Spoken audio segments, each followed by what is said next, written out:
Hello, everyone. Welcome back. Welcome for the first time. If you're joining me here for the first time, welcome to a new episode or spy number of Chasing Labels. This is episode or spy number 185. The numbers keep going up and up. I guess that's the way numbers go.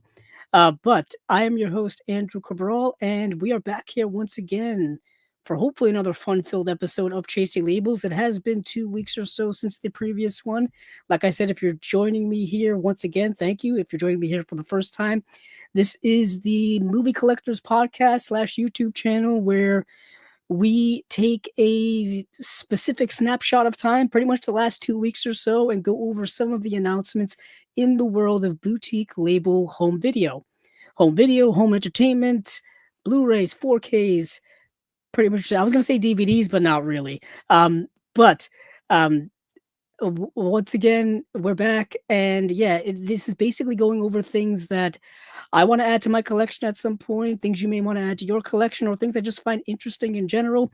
There is a usual suspects of certain boutique labels that you will know, and perhaps many of you do love.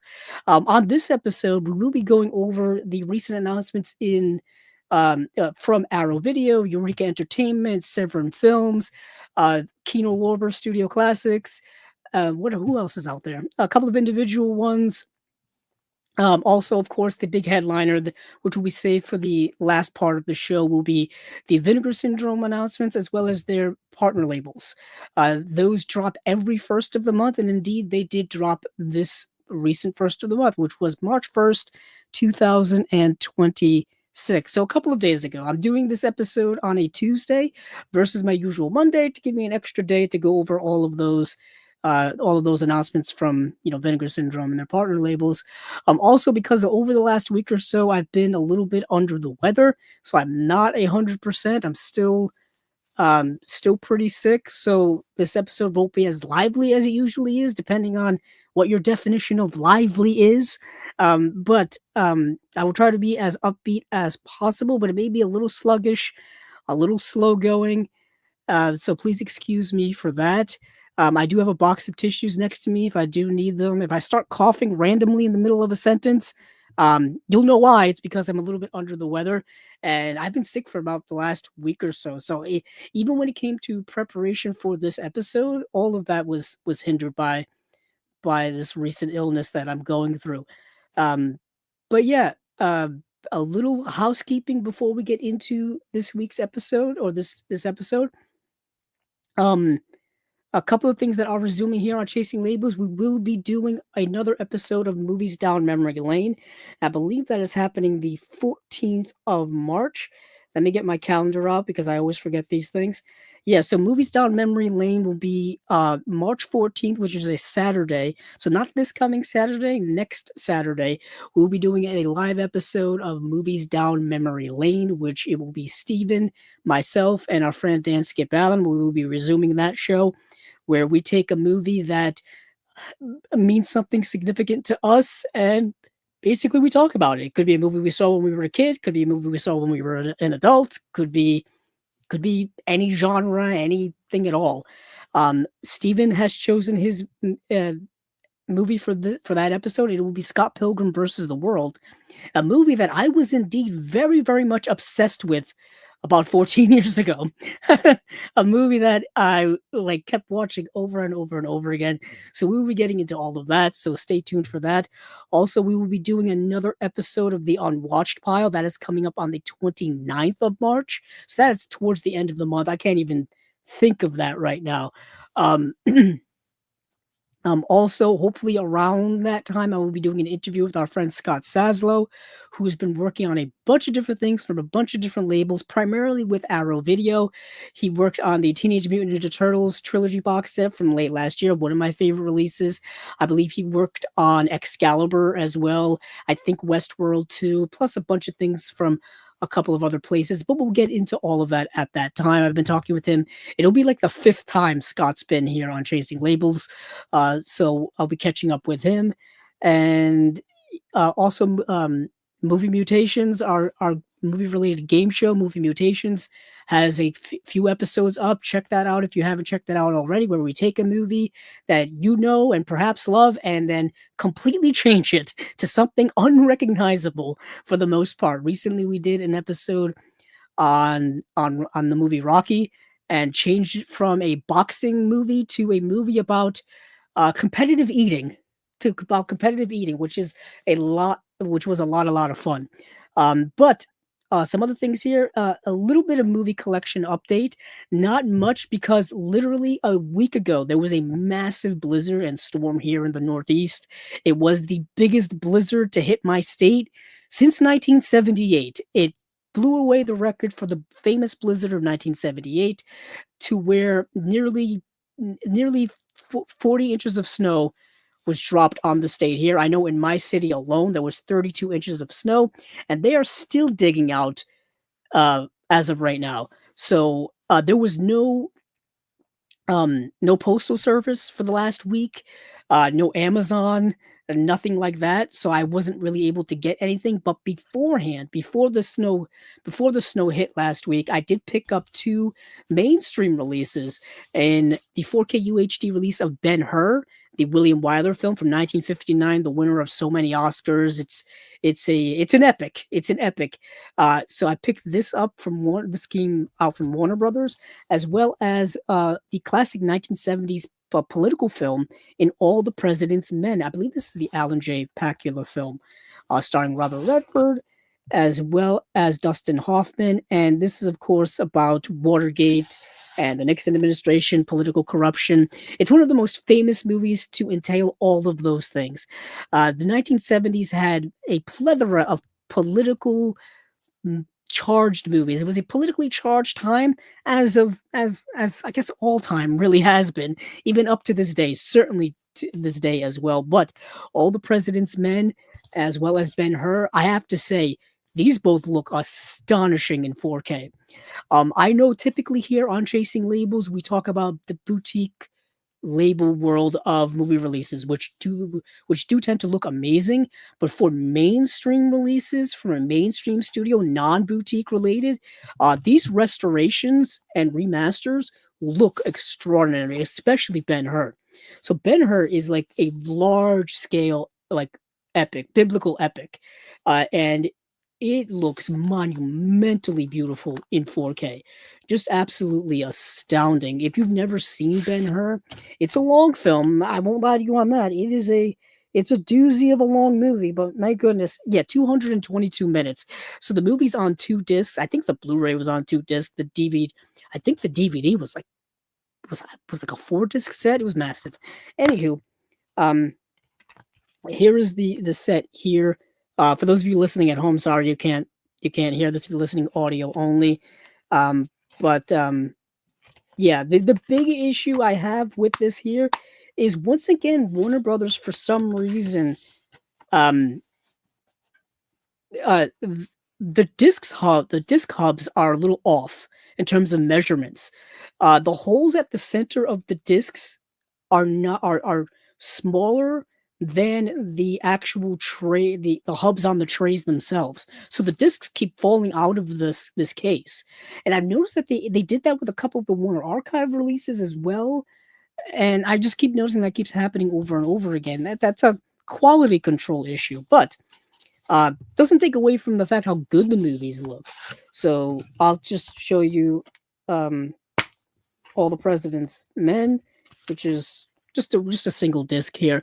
And I have to say, over the last year or so, Warner Brothers has been putting out several of their back catalog stuff directly from themselves, not licensing out to boutique labels. They did Amadeus last year. They did One Flew Over the Cuckoo's Nest, and they all look really, really good too. So I'm impressed with what Warner Brothers is doing. So that's about it in terms of things that I've gotten over the last little while, at least from the last episode to this episode. I do have some things coming in the mail. I'm finally getting my copy of the Radiance release of Night of the Juggler. That is coming. Peking Opera Blues, the 4K Arrow release. I'm getting that. And a couple other things I've got to order too. I know Hamnet came out this week, which is a new a new release movie. One of my favorites of last year is the Chloe Zhao's newest film. I want to get that. Yeah. Let me see. Oh, some other things that have happened. Steven's done a couple of interviews since the last episode of Chasing Labels has been up. He did an interview with our friend Jonathan Hertzberg from Fun City Editions. He's been on, I think that was his third time he's been here on Chasing Labels. So if you're a fan of Fun City Editions, that boutique label, check out that interview that's up here on the channel. Speaking of Radiance, let me check because I forget the name. I should look these things up beforehand. Actually, I could do it on my phone. It'd be easier than opening up a new tab. Um, let's see, because I want to make sure I get the name right. Let's see. Paul Martinovich, who does he does let's see. Yeah, Transmission slash Radiance Films. Yeah, so he's in charge of the transmission sub label over at Radiance. So he worked on Night of the Juggler as well as the Stuntman, which just came out. That's another one I have to get. I have to get the Stuntman. So check out those interviews that are up here on the channel right now. If you're, of course, if you're interested in those releases and those labels. A couple of other things here. Oh, I do want to. Speaking of Warner Brothers, that was the transition I was going to make. So, since our previous episode and this episode, the world of Warner Brothers has changed. So, people probably remember about 2 months or so ago, Netflix and Warner Brothers made a deal in which Netflix was going to buy Warner Brothers. And there's a whole big to do about that. The sky is falling, end of cinema, and what does it mean for physical media? What does it mean for theatrical exhibition? Because Netflix is primarily a streamer. Netflix doesn't really put a lot of things out in movie theaters and whatnot. Well, you could throw all those concerns out of the way, throw them in the trash, because that deal no longer is happening. Now, Warner Brothers is presumably being bought by Paramount. Uh, and now that creates a whole other can of worms of concern when it comes to all kinds of things, monopolies and market shares and uh, consolidations of departments and people losing their jobs, and what does it mean for the theatrical output for both studios, and what does it mean for HBO, what does it mean for this and that and everything.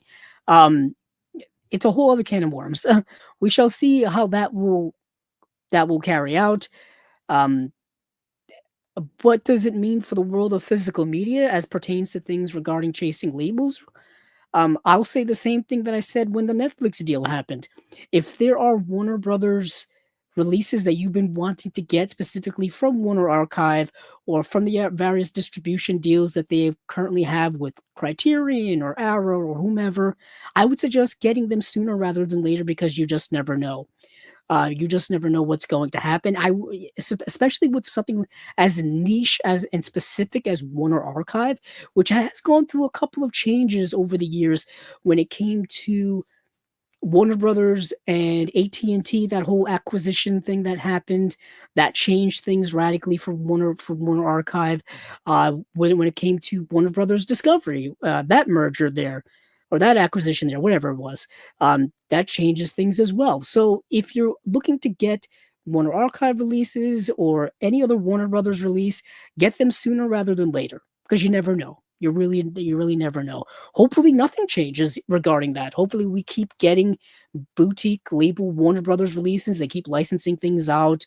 They keep putting out their catalog stuff through themselves. Hopefully we keep getting that. But who really knows when it comes to the ever-changing world of entertainment, movies, all that kind of stuff. So, hey, uh, stay tuned, essentially. But I think that's pretty much it in terms of catching up on things. Let's get into what we came to get into. The announcements for the boutique world of home media. Where do I want to start? Where do I want to start? I have my list of. Actually, you know where I want to start is something I don't even have on my notes list because it dropped literally yesterday. So this is not on the notes down below in the video here on YouTube or wherever else you're kind of listening or consuming this. So I apologize for that. But our friends over at New Wave Video had an announcement yesterday. Says coming mid 2026, the Takashi Miike film Visitor Q is getting a Blu-ray release from New Wave Video, featuring a brand new transfer from the original master tape and an all-new 30-minute interview with the director Takashi Miike himself. It says here, New Wave Video is proud to bring this absolutely shocking and darkly hilarious cult classic back into the spotlight where it truly belongs. Um, Yeah, pre-orders are expected to open in late April. So this is not even up on their website yet. This is only from their Facebook page. So if you're curious about New Wave Video, go over to New Wave Video on Facebook. Go to their website, newwavevideo.com. Um, even though I just said it's not up there, but still, if you're interested in their releases, go there. Congratulations to our friend John Matthews, as well as everybody over at New Wave Video, because this is kind of a big get. Takashi Miike is a pretty well-known director. To get one of his films in your catalog, being a brand new label, is pretty awesome. It's pretty awesome. I'm pretty sure many of you know who Takashi Miike is. I don't have to take too much time into delving into that. Excuse me for 1 second. It starts already. Um, so for me, Takashi Miike is the director of Audition, as well as 13 Assassins, Ichi the Killer. Um, yeah, he has a plethora of stuff in his filmography. He's directed over 100 things, according to his IMDb. And yeah, this is a movie that came out, I think, in 2001. So this is going back a little bit into the coffers of Takashi Miike. And it's a movie I've actually never seen. So this will be something that I will see for the first time whenever I get a chance to watching it. Um, yeah, but needless to say, obviously, if you're not familiar with Takashi Miike, his work is not for everyone. It's incredibly graphic. It's incredibly harsh. If you're not somebody who can stand like violence and things of that nature, sexual elements, stuff like that, he's probably not the director for you. Excuse me. Um, yeah, but this is a great get for New Wave Video. So I'm curious to see how that unfolds, like when that's coming out. Um, yeah, it says mid 2026, so there's no date on it yet, but we shall see. Um, awesome, awesome. So I wanted to make sure to throw that in there, give them a special shout out. But let me see what else I've got here in terms of. I guess I'll stick with the individual releases or individual announcements. Um, just because that's seemingly where to go. I know. Let's see. So, Film Treasures over in the UK, they're putting out a movie called Hellevator. Well, it's a movie. It's a movie that has already come out. Well, I think it's from from 2004. I gotta. There it is. Yeah, Treasured Films is putting out Hellevator: The Bottled Fools. Now, it came out in 2003, and it's limited to 2,000 copies. Let me get some. Oh, okay, no information. I get a little synopsis here. So one elevator, one girl who can read minds, and one floor where the elevator should have never stopped. The ideal ingredients for a classic piece of weird horror in the claustrophobic space of the elevator. A bunch of screwed up psychos who bored halfway through produce who bored halfway through produce absolute madness and mayhem on every square inch. Interesting. Interesting. Let me go over to their website, see if I can get any more information about the release itself. Yet again, I apologize. I am way behind my usual preparation here. So things are moving a little slower than usual. Of course, a bunch of pop-ups show up, not very helpful. Ah, there it is.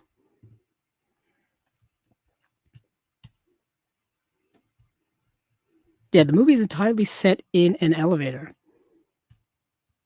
It says the brainchild of wonderkind director Hiroki Yamaguchi, who completed the film aged only 23 before it became the hit of the 2004 Fantasia Film Festival. Hellevator the Bottled Fools, also known as Gusha no Bendum, makes its worldwide Blu-ray debut and is presented here in a newly graded master in a much treasured special edition.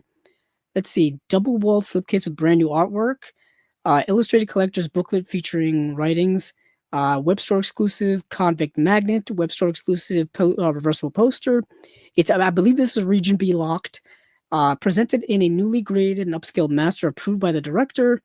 There's a special feature, Social Order and Psychological Collapse and Hellevator video essay by Robert Edwards. Fatal Floors elevated horror video essay on elevators in horror cinema by Darrell Buxton.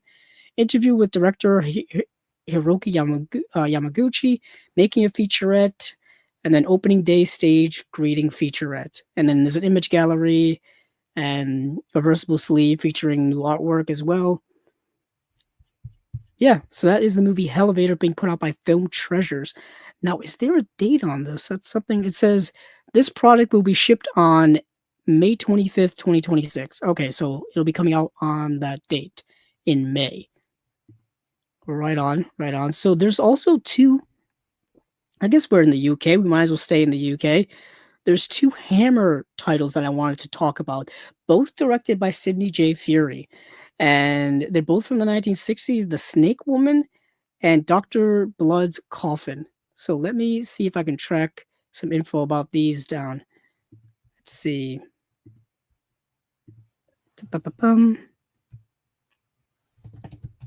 The Snake Woman.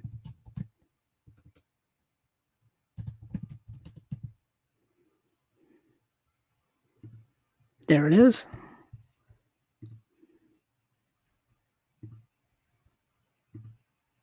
So it says here, Hammer is preparing a Blu-ray release of Sidney J. Furie's The Snake Woman from 1961. Here's a little synopsis. Experience the Snake Woman as never before, painstakingly restored by Hammer from 4K scans of the original film negative. This Edwardian monster horror returns with newly revealed detail and intensity. And an Edwardian detective investigates a series of venomous deaths in this thrilling tale from award-winning director Sidney J. Furie. Born cold to the touch after her mother's treatment with snake venom, a mysterious girl grows into something far more dangerous, haunted by superstitious villagers and a murderous midwife who knows the truth. Featuring a modern take on the other in society, The Snake Woman blends folklore, horror, and social commentary into something genuinely unsettling. There's a new 2K restoration of the movie, new commentary with writer, filmmaker, and film programmer Heidi Honeycutt, and TV film critic Sarah Morgan. Brand new, it's image gallery, brand new artwork, limited edition O-card packaging. But yeah, so I've seen the movie, and it's kind of exactly what it suggests it is. It's this Hammer horror folklore type of movie. It reminded me a lot of like movies from Val Lewton that were done in the 40s here in the US. Movies like Cat People or The Leopard Man or stuff like that. It reminded me a lot of that, but with a little Hammer twist to it. So there's this mad scientist who's trying to like cure his wife's, I think, insanity or something by like feeding her snake venom while she's pregnant. Yeah, it's a bit of a messy situation. Then the baby is born, and people think like the baby's cursed, and which leads to like villagers freaking out and all kinds of stuff. And needless to say, the baby grows up, and people start dying, seemingly by being poisoned but through snake bites. So what's going on? That's basically the gist of the movie. Now I know Sidney J. Furie because there's a Sidney J. Furie box set put out by Imprint years ago. Let me see if I can find that, because I know that was one.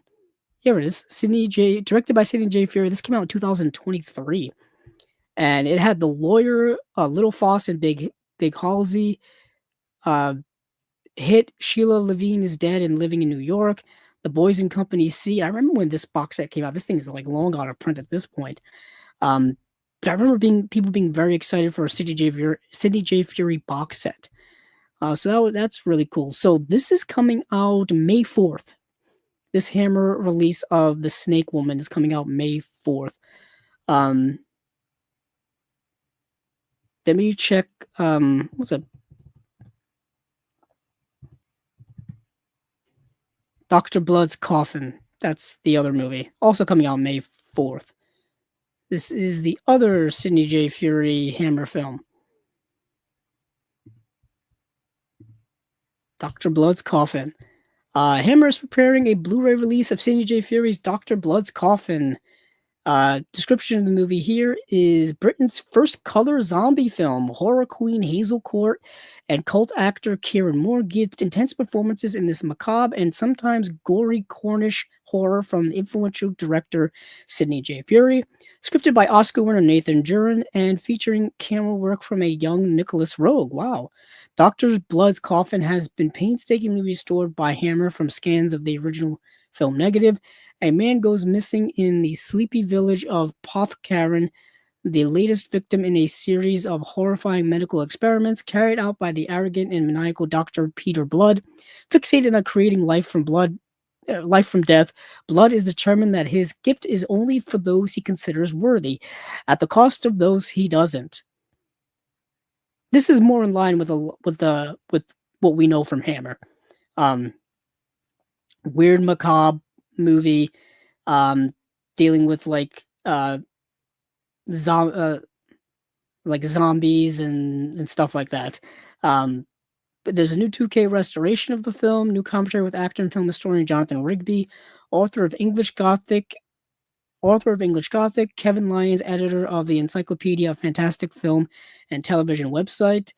And that's it. That's it. So these are two. This is coming out May 4th. So these are two Hammer releases: The Snake Woman and Dr. Blood's Coffin. Both movies came out in 1961. Both directed by Sidney J. Fury.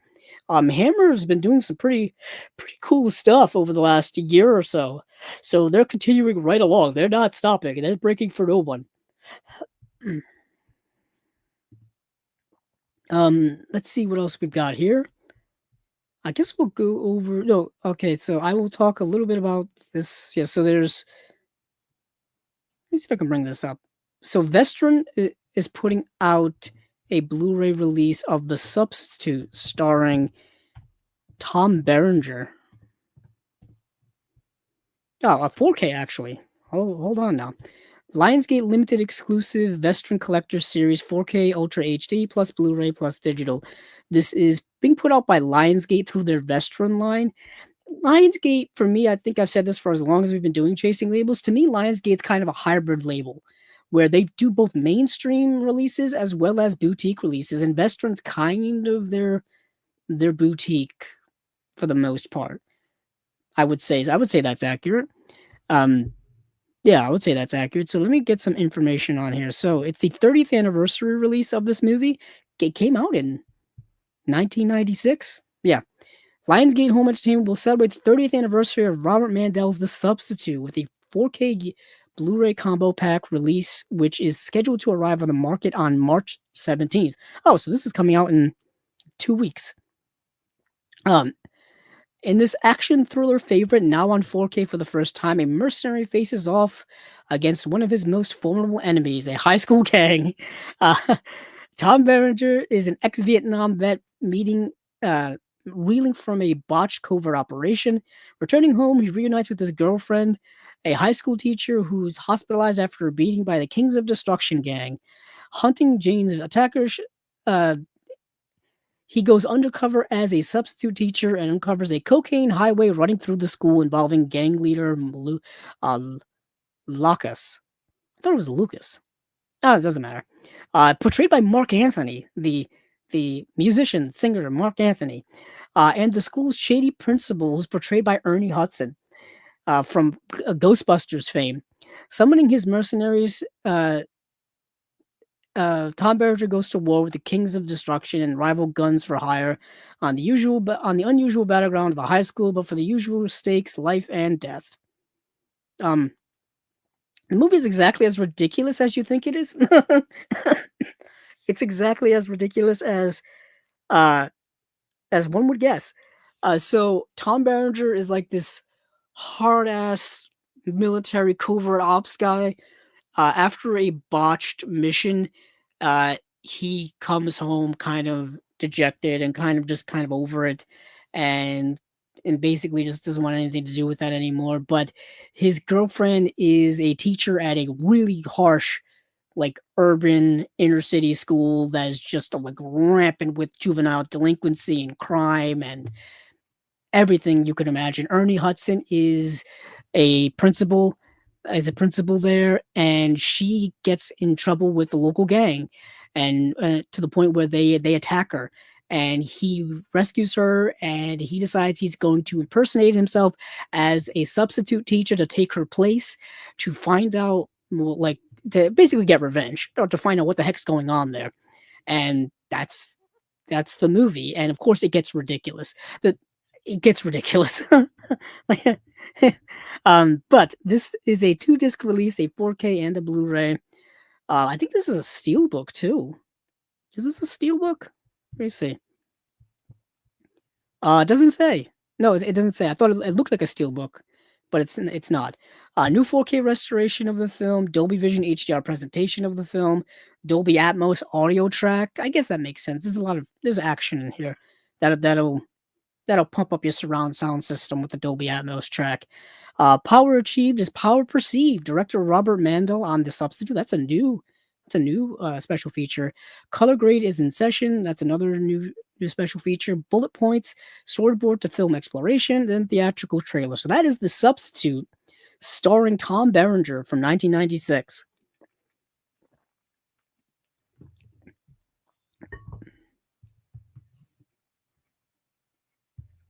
Let's see. Then move on from there. We have a couple of Umbrella releases. Let me go to Umbrella's website. Because actually, one of these will not be on Umbrella's website. Okay. That reminds me. That just popped into my head. So, Umbrella is releasing Rad in 4K as well as BMX Bandits, but Rad is not available from the umbrella.com website if you have a US IP address. So basically, if you're like me in the United States and you go to Umbrella's website, you will not be able to access the the page for Rad, because I think here in the US, Vinegar Syndrome still owns the rights to Rad, so you can't access it in another country. It's kind of annoying, really. But that's the whole rights issue thing. But you will be able to pre-order the 4K edition of BMX Bandits. To me, Rad is a better movie than BMX Bandits. Well, or is it the other way around? Either way, these are both like extreme sports movies from the 80s. um but since I am on Umbrella's website right now and they have BMX Bandits here, we'll talk about BMX Bandits first.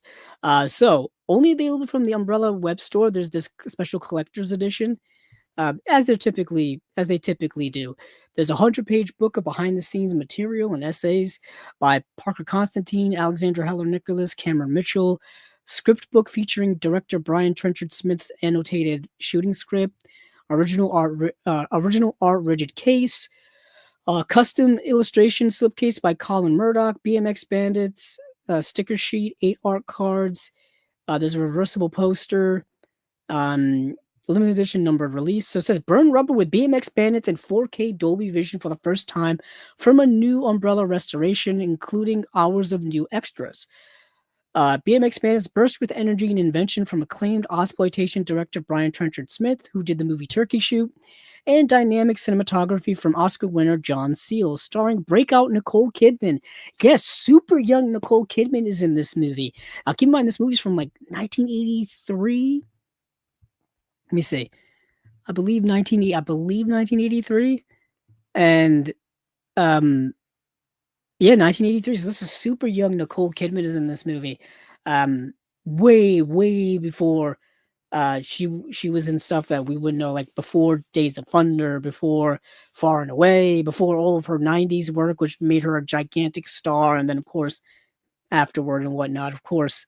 Um, yes, it's nice to see the origins of certain stars. Nice to see where they get their star from. I always find that to be a little interesting thing if you go back into people's filmographies and whatnot, and gets to see where they start, especially people from other countries who typically got their start in other countries, and sometimes you don't even know that.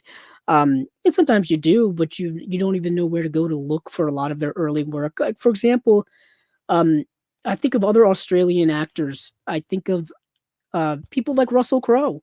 You watch a movie like Romper Stomper from the early to mid '90s, where he was in Australia, and you think of pretty much anything that Heath Ledger did before he did 10 Things I Hate About You. Um, yeah, you go back and watch his Australian stuff. Naomi Watts, who was in Tank Girl, and then so many others. Uh, but yeah, it's fascinating to me, just to see a young Nicole Kidman in this film. But let me continue on with uh the specs for this release. Let's see. So for those of you, actually, let me see if I can get a. Where is it? Oh yeah, it has a little synopsis. The wheel spinning adventure of three teenagers gets complicated when they discover a box of stolen walkie-talkies left behind by a gang of bank robbers intended for illegal surveillance. PJ, Goose, and Judy, Nicole Kidman, decide to have a little fun at the crooks' expense when they return to collect their stash. The trio is forced to put their biking skills to the test and lead chase, causing all sorts of mayhem across town, including a spectacular escape down the Manly Water Works water slides. So basically, like, you have these three kids who just happen to stumble upon these walkie-talkies that are used by these criminals, and lo and behold, like, they're still connected to, like, this crime, or they're still connected to these people, so they can talk on them, and they can hear, like, certain things that are happening from other people connected on the same bandwidth, including the police of all people. So they get caught up in this crime, really, and they try to, like, foil it and prevent it, and all kinds of, like, hijinks ensue, really. And of course, a lot of, like, motocross, like, BMX biking stuff happens as well. Like, they're all, like, awesome BMX bikers and whatnot. There was this whole thing in the '80s and really the '90s with skateboarding and BMX bikes and motocross with dirt bikes and stuff like that. That was a huge wave, a really big, huge wave. And there were movies centered around these things, specifically centered around young characters, like teenagers, basically. And yeah, this is one of them, BMX Bandits. So for special features, we have going where BMX bikes don't belong, an interview with Brian Trenchard Smith, smashing through protocols, an interview with director of photography John Seal.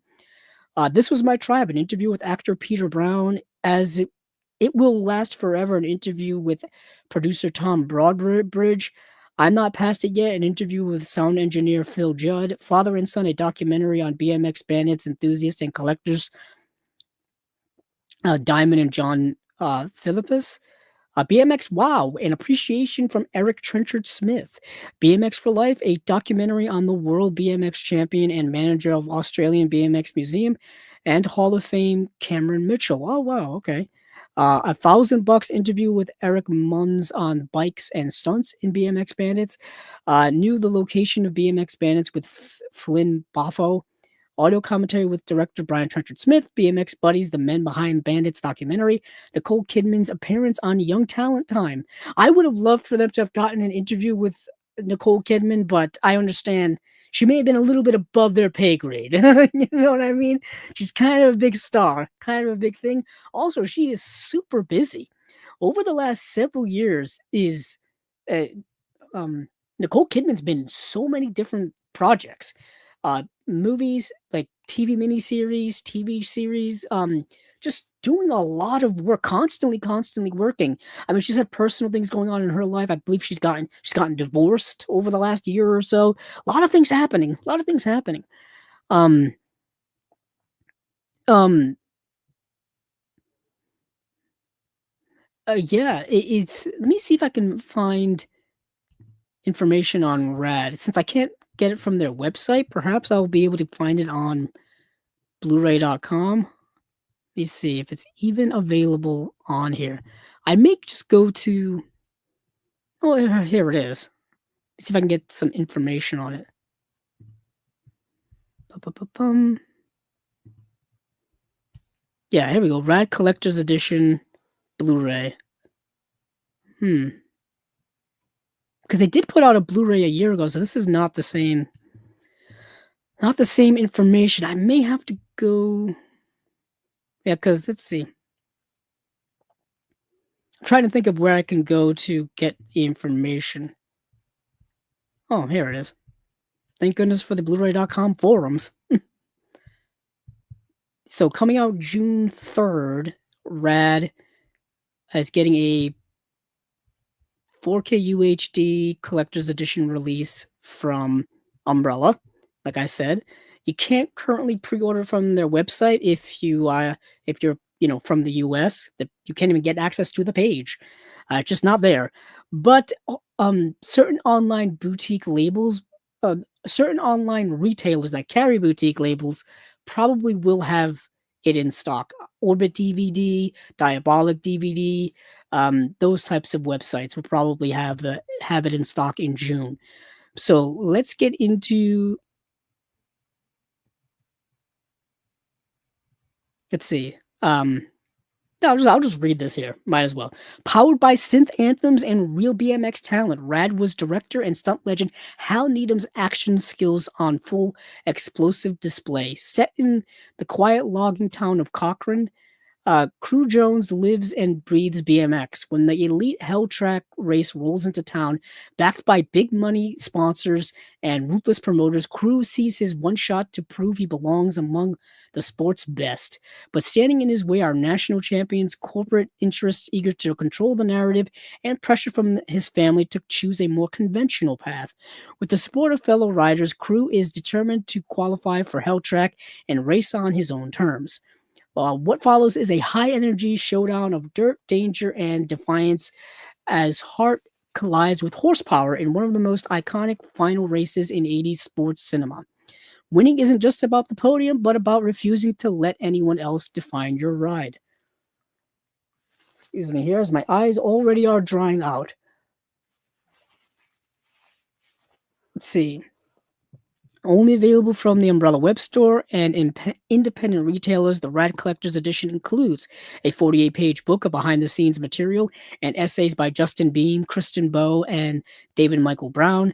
Original art rigid case, custom illustration slipcase, 8 art cards, reversible poster, limited edition numbered release. There's a new audio commentary with filmmakers Jorma Tacone and Jared Hess. Then how did this get made live episode on Rad with Jason Mantzoukas, June Diane Raphael, and Paul Scheer as audio over the film. So it's kind of like an audio commentary type of situation. Riding Rad, an interview with BMX legend Bob Morales. Backflips and broken arms, an interview with BMX rider and actor Rick Moliterno. A Rad documentary trailer, audio commentary with actor Talia Shire and Robert Schwartzman. I forgot, Talia Shire plays the mom in this movie. And there's an audio commentary with introduction by actor Bill Allen, a Rad documentary from 2025. The Stuntman directs extended documentary interview excerpts with director Hal Needham. Archival interview with actor Bart Connor, writer Sam Bernard, BMX riders Martin Aparicio, Eddie Fiola, and Jeremy Mosier. Q&A with screenwriter Sam Bernard and actors Bill Allen, Talia Shire, and Bart Connor, hosted by Jorma Tacone. Original EPK behind-the-scenes featurette, original EPK interviews, John Farnham, Break the Ice music video, trailers, and the discs are authored by Fidelity in Motion. So this is a pretty stacked release. Now, the reason being why you can't order it, like I said, if you're in the US directly from Umbrella, is because Vinegar Syndrome already owns the 4K rights here in the US. That's basically the reason being. Chances are many of you have that release already. It's been out for, I think, a year or so, maybe a little longer.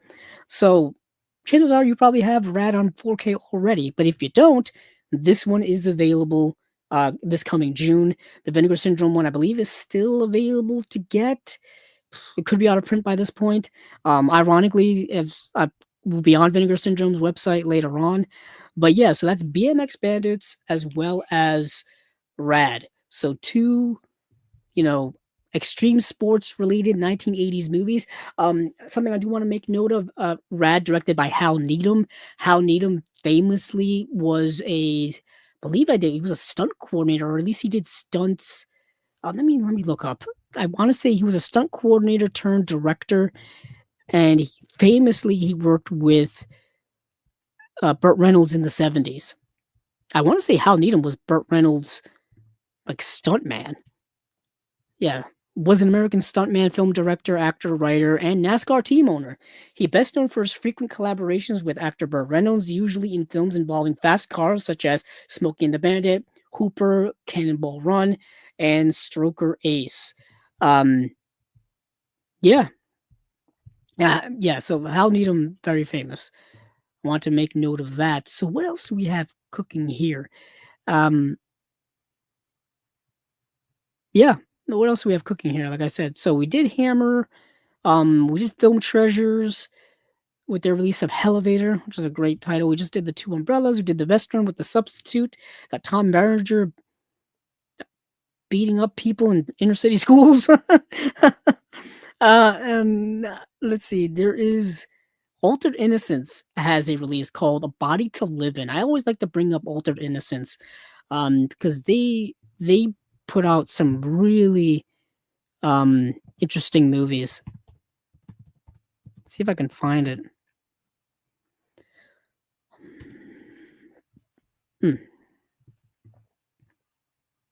I found it. If I can find some information on it, that would be even better. Okay, so I can find a synopsis for it, but no, I don't think there's any. Let me see if I can go to Altered Innocence website. I don't even know if they. Let's see. I never remember how to spell the word innocence. It's one of those ones that always gets me. I never remember if there's two N's or one N or whatever. Let's see.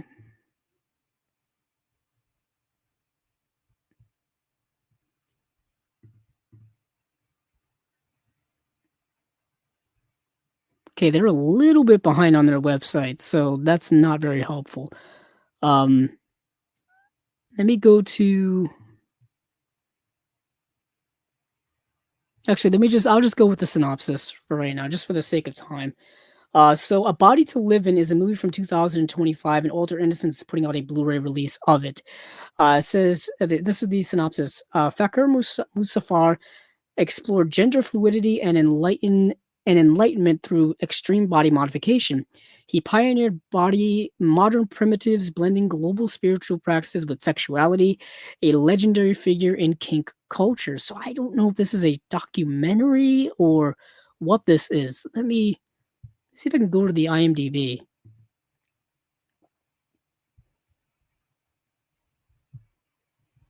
And it just gives me the same exact synopsis. Doesn't tell me anything. Nope, same exact thing. It's coming out in a theatrical release on February 27th. Well, it already did. Okay, so that's already happened in Canada. See if I do have a link to the official website of the movie. It says it's coming to theaters near you. Okay, so none of this is helpful. A Body to Live In. That's the name of the movie. It's about body changes, things like that, of various forms.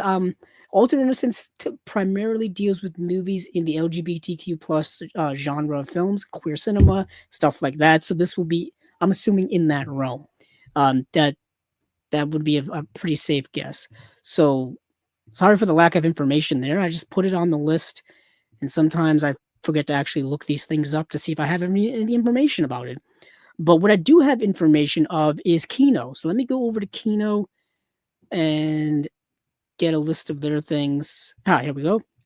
Not much in the way of Kino for this time, for this episode here, but we will go through it nonetheless.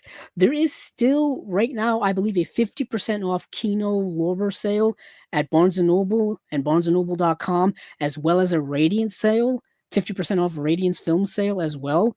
So I believe that goes till March 9th. So there's still time because it is the 3rd. So if you want to pick up some Kino or you want to pick up some Radiance releases, 50% off at barnesandnoble.com. That's a little something. I talked about it last time. I thought it's worth mentioning again since the sale is still going on. But coming May 12th on 4K UHD is a Charles Bronson film, and it's Rider on the Rain. Charles Bronson and Marlena Jobert. And this movie is an interesting film. So, 2-disc edition, one 4K, one Blu-ray. Let's see.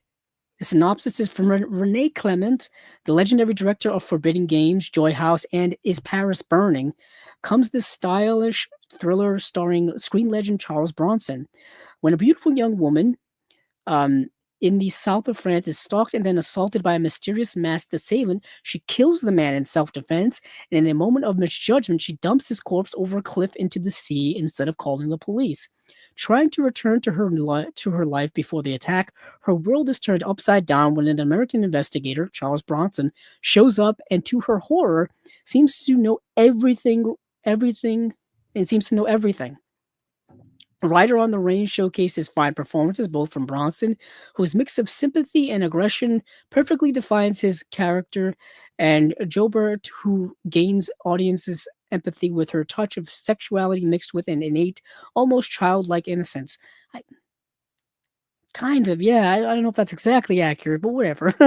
Featuring a haunting and beautiful score by Francis Lay, with wonderful supporting performances by Gabrielle Tinti, and Jill Ireland.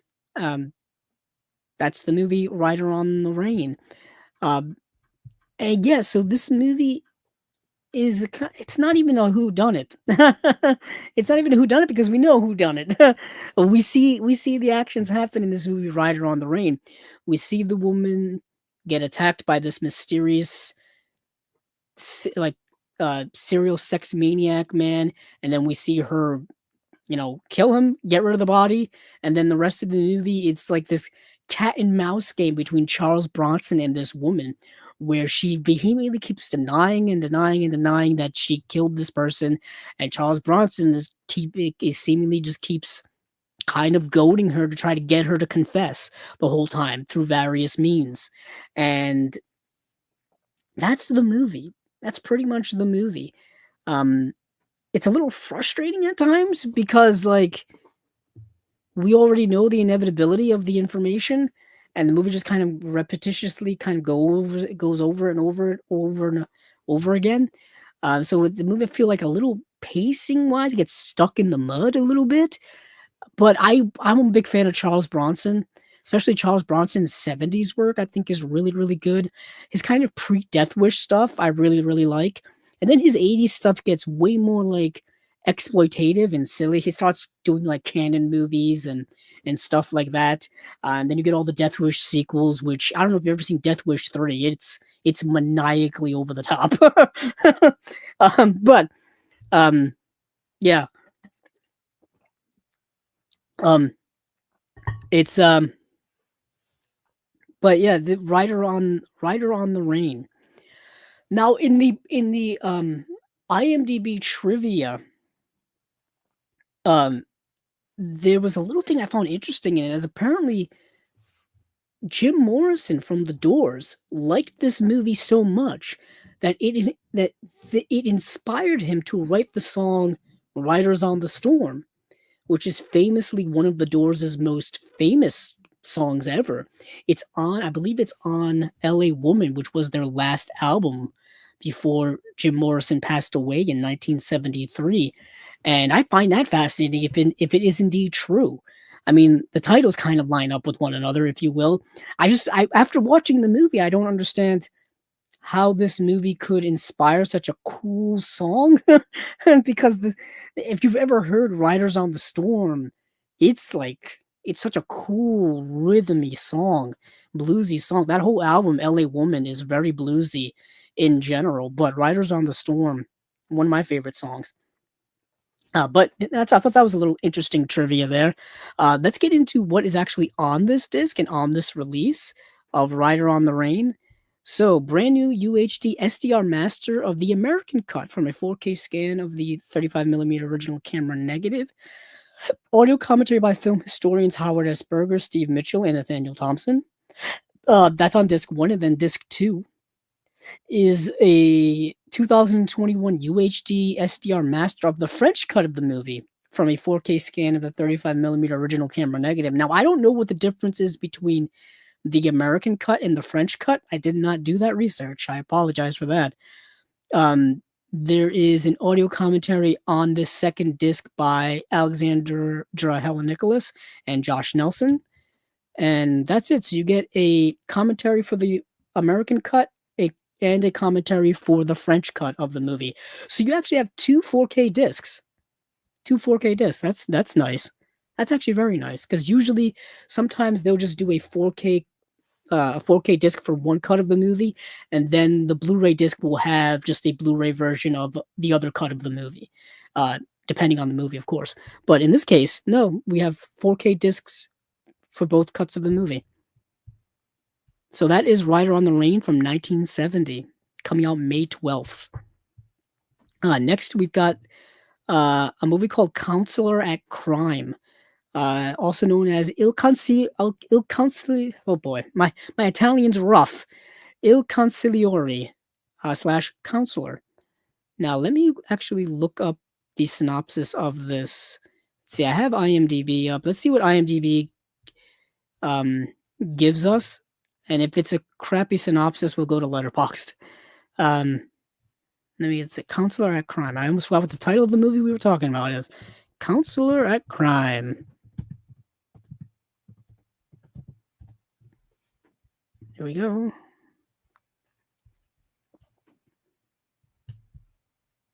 Okay, we got ourselves a decent, actually a very long synopsis here.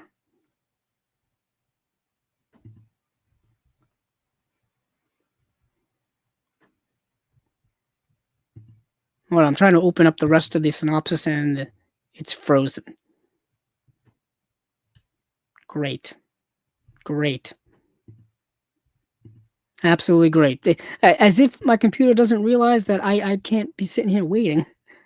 When the godson of San Francisco's crime lord asks permission to leave the business, Don Antonio agrees but reluctantly. Such behavior by either one is a violation of the code, and a bloody mob war breaks out. It is only through the strong support of his family connections in Sicily that Don Antonio is able to survive the melee and come out on top. Aghast at the situation he has caused, the godson becomes his leader's consigliere or counselor at crime. Okay, that sounds pretty cool. That sounds actually pretty cool. So this says coming soon on Blu-ray and potentially on 4K UHD. So it says brand new UHD SDR master. So that's Counselor at Crime. Thomas Million, Martin Balsam's in the film. That's it. Yeah, that's it. So could be a 4K, could not be a 4K, could be a Blu-ray. We don't know if it's coming out this year, next year, whenever. Something that's also we don't know if it could be a 4K or a Blu-ray. It says coming soon on Blu-ray and potentially on 4K UHD. Brand new UHD SDR master of Weapons of Death from 1977, also known as Napoli Spara or Napoli Spara. Yet again, cool title, Weapons of Death, 1977.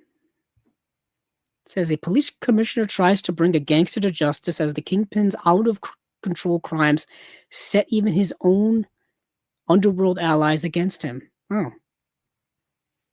Yet again, another 1970s Italian organized crime movie.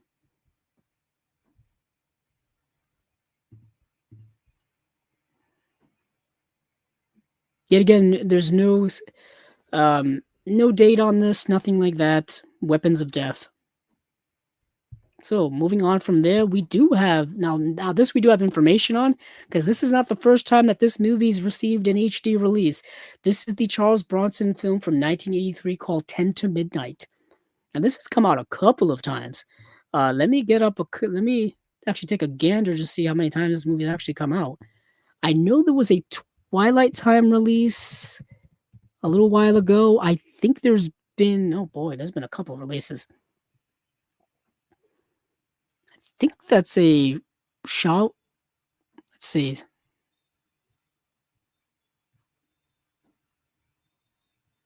Yeah, okay. So 10 to Midnight originally got a Blu-ray release in 2015 from Twilight Time. And then it got a release in 2019 from Shout Factory. That's still in print, actually. Okay. And then now there is a 4K release that is coming out of this movie. Um, I'm actually curious how the Shout Factory release is still in print if we're getting a Kino release. But anywho, who cares? So 10 to Midnight, Charles Bronson. Um, as the clock ticks 10 to midnight, Bronson is back on the streets with a vengeance. That's where you want Charles Bronson, on the streets. Serving up vigilante justice as only he can. Tough guy legend Charles Bronson delivers one of his most riveting performances in this Canon Films classic that's slick, suspenseful, and scary. Bronson is Leo Kessler, a cynical LA cop on the trail of a cunning psycho. Uh, whose genius for concocting airtight alibis is surpassed only by the horror of his erotic crimes. But the killer makes a fatal mistake, choosing the cop's spunky daughter as his number one target and forcing Kessler to go rogue. Um, yeah, this is basically. I remember I saw this a little while ago, actually. Um, he plays this no nonsense badass cop, plays by nobody's rules, Charles Bronson, and who's going after this killer who uh, doesn't leave any evidence at the crime scene. Doesn't leave any evidence at the crime scene, so it makes things a little tougher for him to do. But once um, the killer is going after his daughter, it brings everything a little close to home, obviously. And Charles Bronson is on the case. That's 10 to Midnight. So for special features here, there's two discs. The first disc is the 4K UHD disc. It's a brand new HDR Dolby Vision Master from a 4K scan of the 35mm original camera negative. Is an audio commentary by film historian Paul Talbot, the author of Bronson's Loose. That's the book, which I've always wanted that book. Audio commentary by producer Pancho Connor, casting director John Crowther, and film historian David Dalval. Disc 2 is brand new HDR master of the movie, same thing as before. Same two commentaries, a couple of special features. Charles Partner interview with actor Andrew Stevens. Producing Bronson interview with producer Lance Hool. Remembering Bronson interview with actor Robert F. Lyons. Knife and Death interview with actress Jean Thomasina. Radio spots, theatrical trailer, and that is it for 10 to Midnight. That's coming out May 12th on 4K UHD. If you're a fan of Charles Bronson, you may want to pick that up. So that's about it, actually. That is about it from Kino. Like I said, not a lot in the way of announcements over the last 2 weeks or so. But there's still like a lot of Kino things that are coming out this month already. This year. So we've got stuff pretty much now through May, as you can tell, for Kino. Once again, 50% off Kino sale currently happening at Barnes and Noble. So let me see what else we've got here. No, let me go to Severin. I was gonna do Eureka and then Arrow, but then I'll do Severin, Eureka, Arrow, and then we'll hit Vinegar Syndrome and their partner labels. So, and I didn't get to watch, like I said, I've been sick for the last week. I'm struggling through this episode here, so I didn't get to watch a lot of stuff to prepare here. That's why this is a little truncated. Excuse me. Um, Interesting. Hold on. Please excuse me for a second. No. For some reason, my phone wasn't updating my sports scores. Don't know why. Um,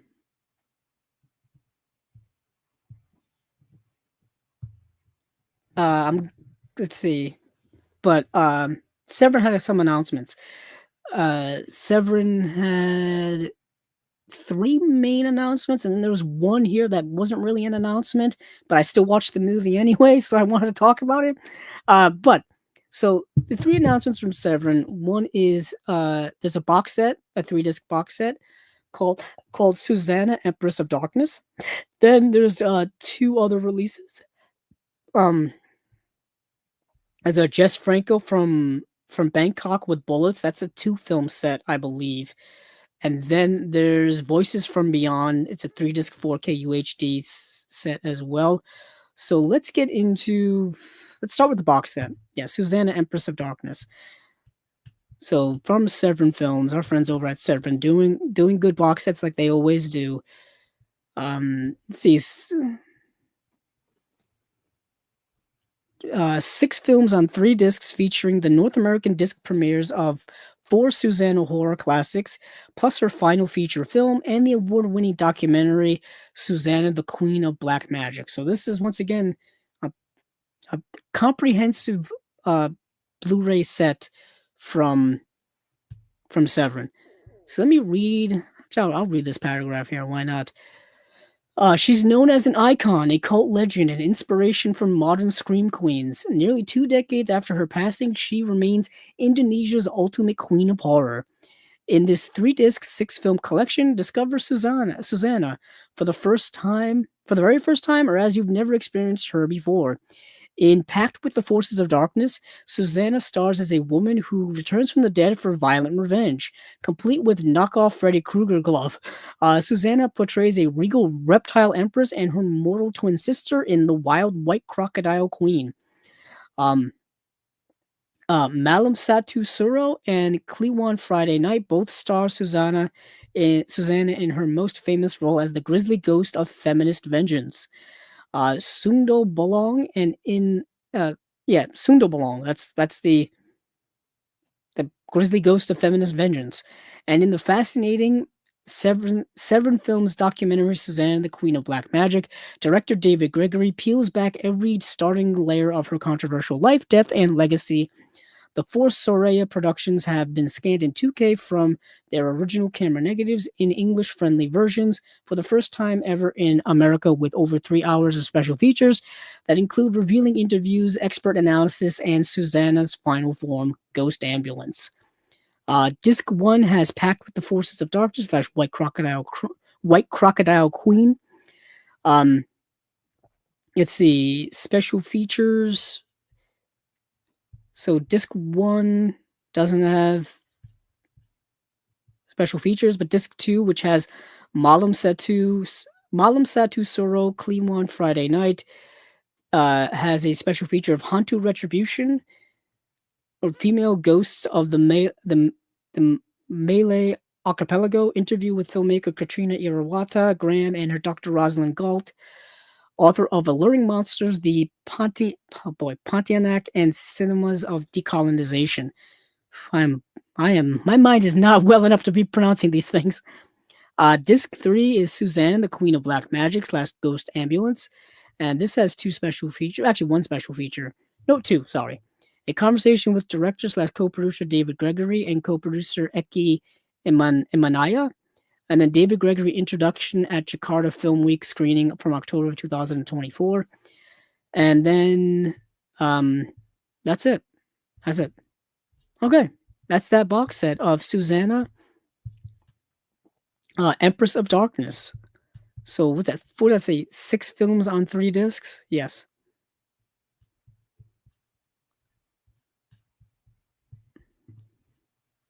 Let's see. Next is the Jess Franco, and these are 2 movies.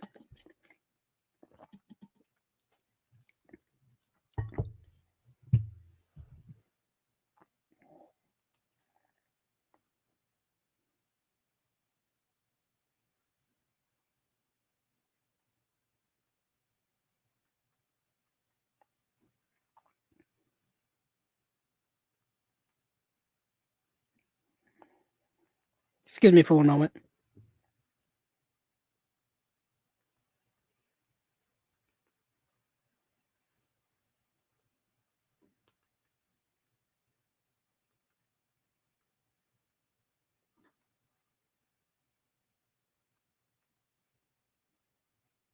Sorry, multitasking. Probably shouldn't be multitasking during the show.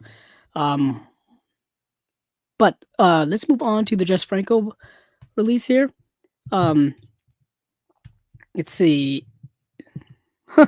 It's interesting pull quotes here.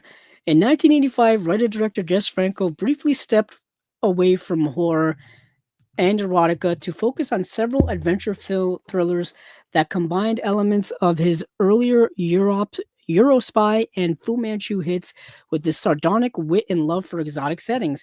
But having no budget for foreign locales, he instead sent cinematographer Juan Soler to Thailand to shoot a few days of exteriors, which became the foundation for two of Uncle Jess's most surprising and rarely seen Spanish productions of the decade. In the worldwide Blu-ray premiere of Trip to Bangkok, Coffin included, Franco-verse legend Howard Vernon stars as a cantankerous British agent on the trail of a creepy cult leader in the worldwide disc premiere of Bangkok Date with Death. Jess unleashes a pop art crime spree of pirates, kidnappers, and kung fu killers starring his beloved muse Lena Romay. Both films have been scanned in 4K from their original camera negatives, complete with all new appreciation by Stephen Thrower, and parts 14 and 15 of In the Land of Franco, held by Mono Digital as Severin's ongoing featurettes that now constitute the most intense and valuable survey of filmmakers' locations in history.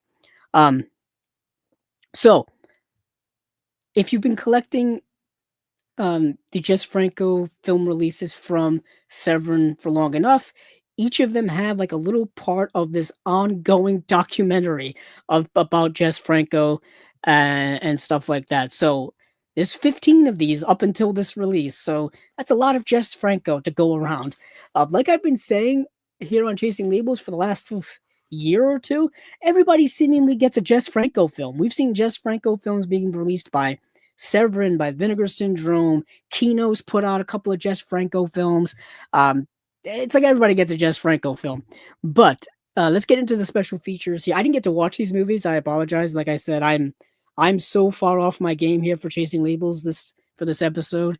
I'm going through the motions right now. It's getting increasingly tougher as the show is going on to keep my sanity here. Disc one, disc one is the Blu-ray for Trip to Bangkok, Coffin included. Filmmaking on the Run interview with film writer slash bit player slash assistant director Carlos Agi, Aguilar. Colonel Blimp in Bangkok interview with Stephen Thrower, author of Flowers of Perversion, The Delirious Cinema of Jess Franco. Then, of course, you get In the Land of Franco, Part 14, that documentary I was just talking about. Then, Disc 2 is the Blu ray of Bangkok, Date with Death.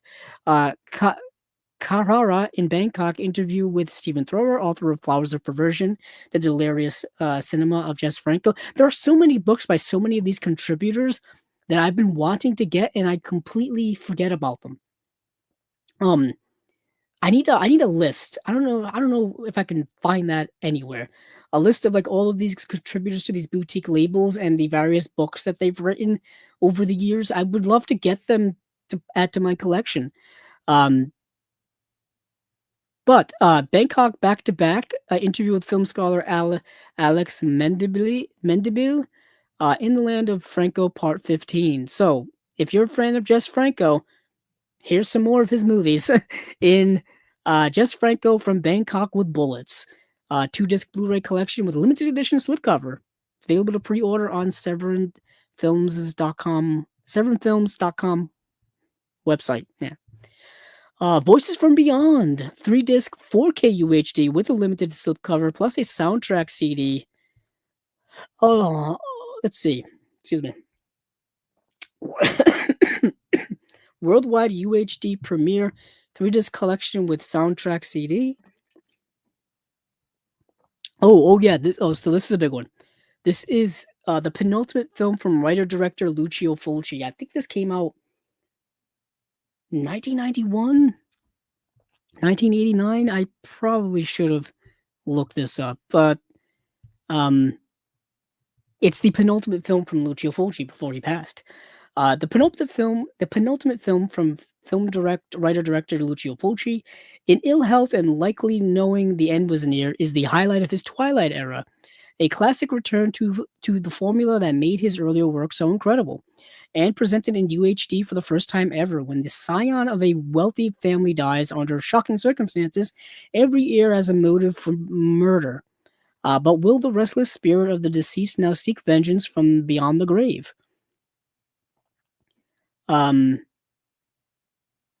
Karina Huff, Pascal Pergiano, and Lorenzo Flaherty star with a juicy cameo by the maestro himself in the movie that shows Fulci could still do it. Co-written by Pier Ragnoli, from a short story by Fulci with gore effects by Pino Ferranti, um, and a score by Stelvio Cipriani.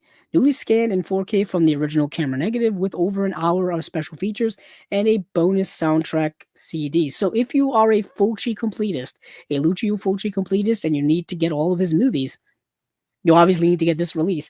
Ironically, is I think I've got a Severin Lucio Fulci release right next to me. If I can get it here.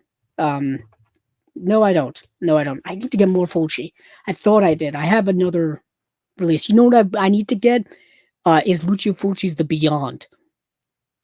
That is currently in one of my various carts that I need to get that. It's literally one of the best releases of last year. So, disc 1 is just the movie. Disc 2 is a Blu-ray of the movie plus special features.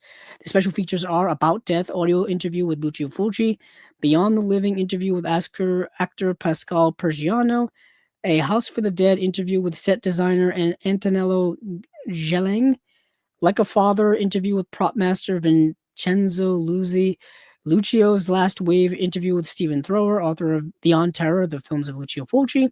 Disc 3 is the CD soundtrack, which Severin's been known to do that in many of their releases. I mean, it's kind of their hallmark, really.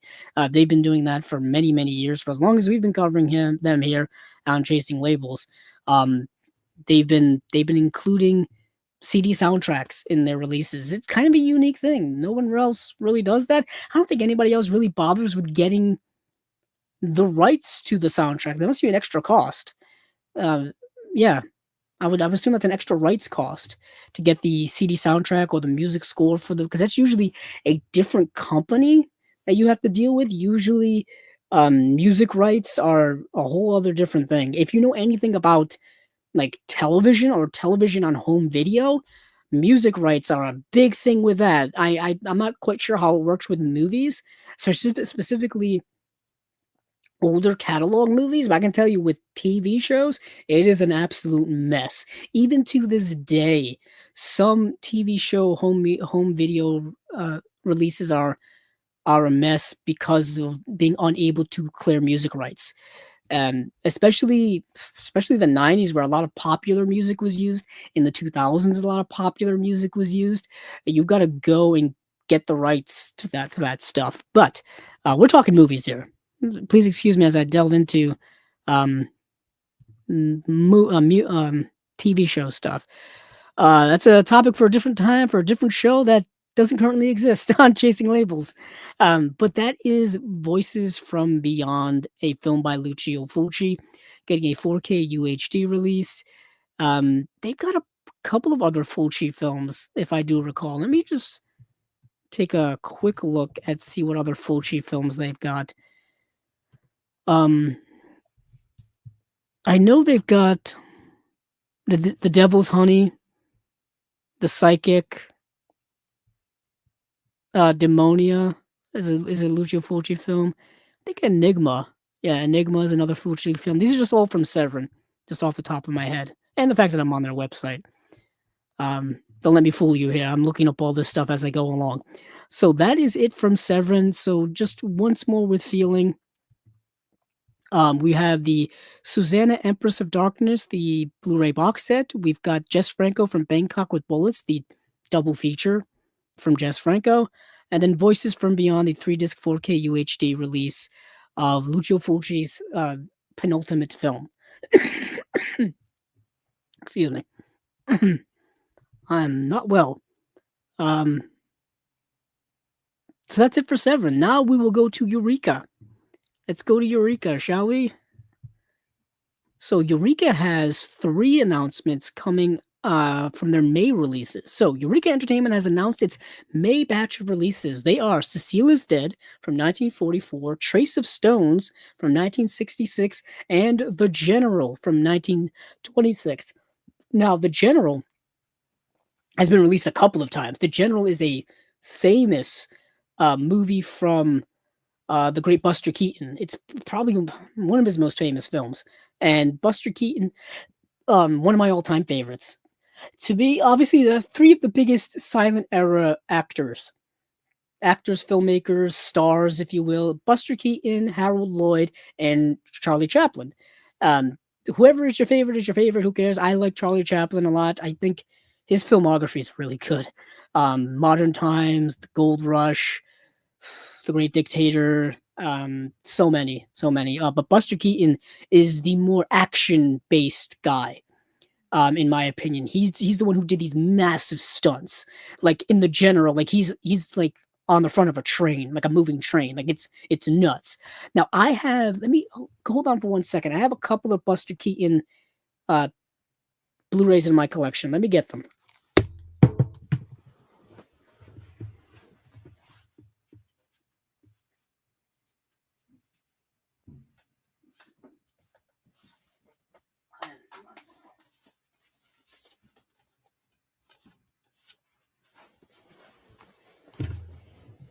So the ones I have are the Blu-rays put out by the Cohen Media, and they put out these double features, a couple of years ago. With I believe they had new remasters at the time, but like I said, they've been Buster Keaton's work has been released a few times. Eureka's put them out over in the UK. Kino's put out like box sets of Buster Keaton stuff, years ago, before Kino became the way they are now. Before then, they put out a bunch of stuff. But I've got these. Are the Buster Keaton.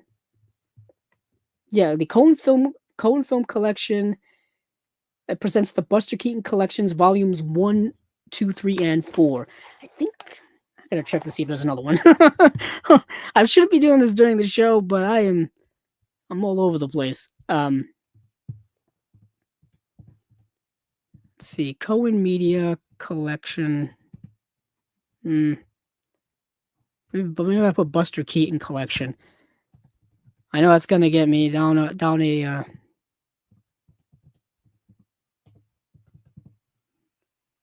Yeah, there is a volume 5. Okay, there's a volume 5 that I don't have. That's the one. I think that's the one I'm missing. I gotta go back and log some of these actually on Blu-ray.com. But that's neither here nor there. So volume 1, yeah. So the most recent one was put out in 2023, and so I need to get volume 5. But these collections here I have, and the first one happens to have The General. It has The General and Steamboat Bill Jr., which is another one that's well known amongst Buster Keaton's filmography. And these releases here, like I said, I believe these were from new masters. Yeah, new 4K restorations of 2 of Buster Keaton's greatest works, both featuring orchestral scores by Carl Davis.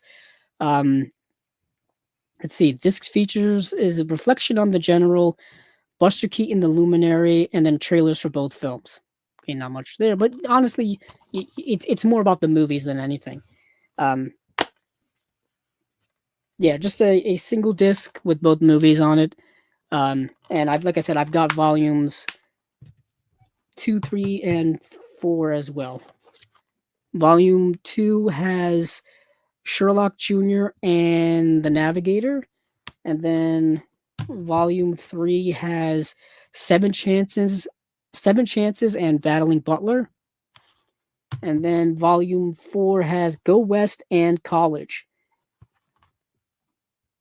So these are the ones that I have. Like I said, there are various Buster Keaton collections out there.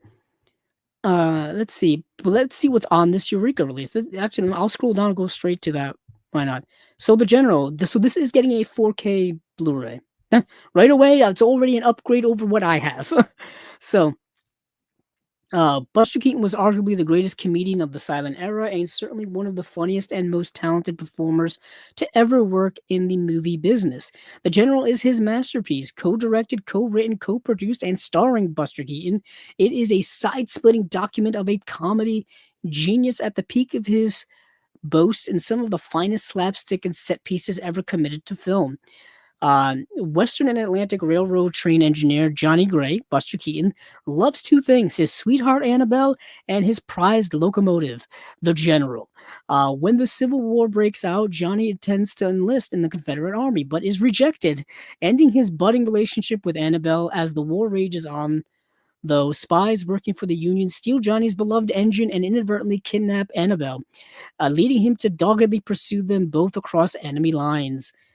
Featuring what is perhaps the most thrilling chase sequence ever committed to film. The General is a perennial classic and stands with the very finest examples of silent comedy, including Charlie Chaplin's City Lights, Harold Lloyd's Safety Last, and Keaton's own Sherlock Jr. The Masters of Cinema series is honored to present The General on 4K Blu-ray for the first time in the UK. So, this is previously restored in 4K, so I'm assuming it's the same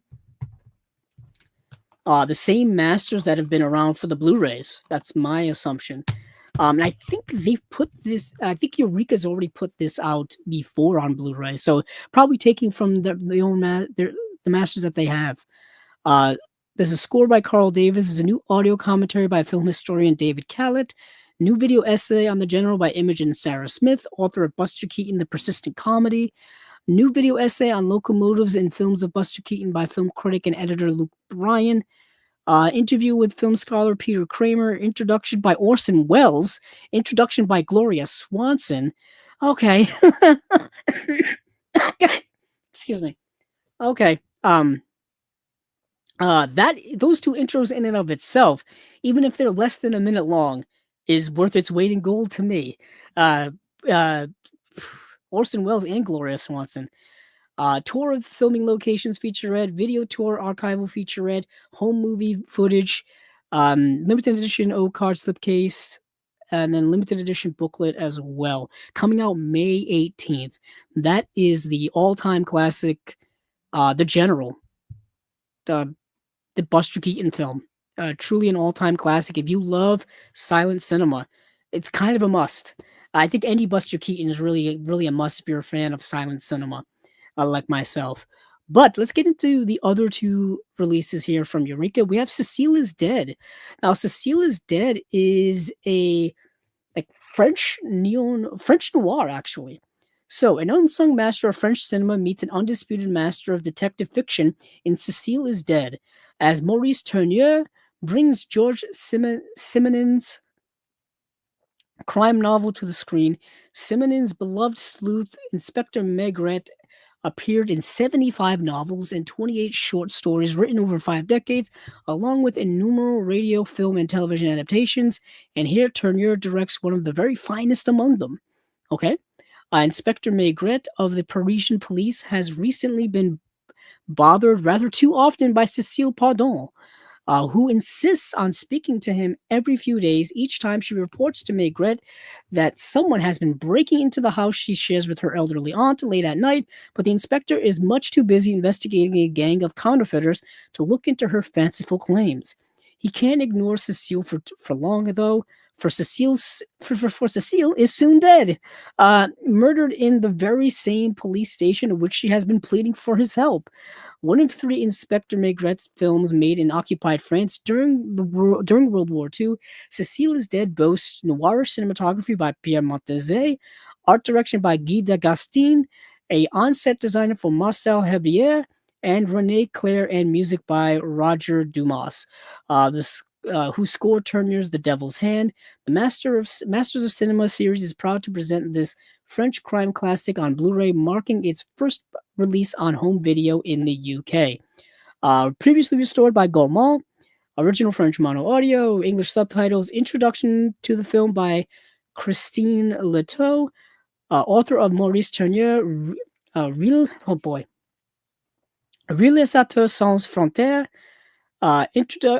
new audio commentary by crime cinema expert Sergio Angelini, host of the Tipping My Fedora podcast.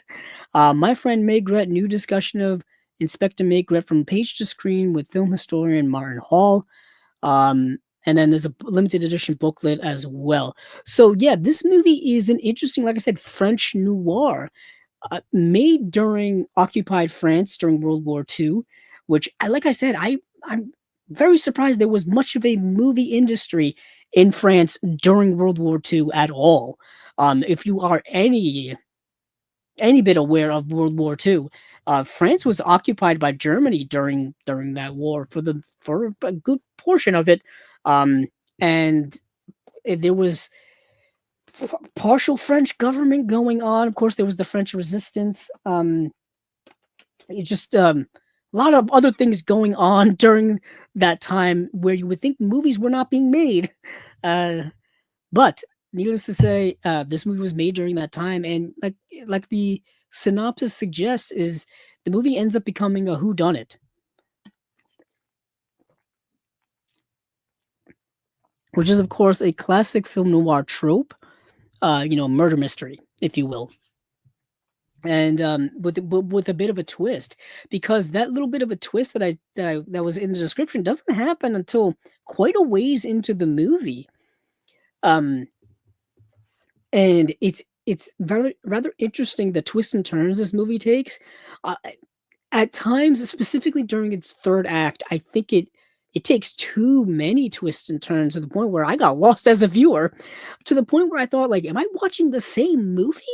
Like the third act of this movie takes such a like it goes in a direction, not that it goes in a weird direction, but it so, but like the plot changes to the point where I'm like, is this the same movie? Did something change with it?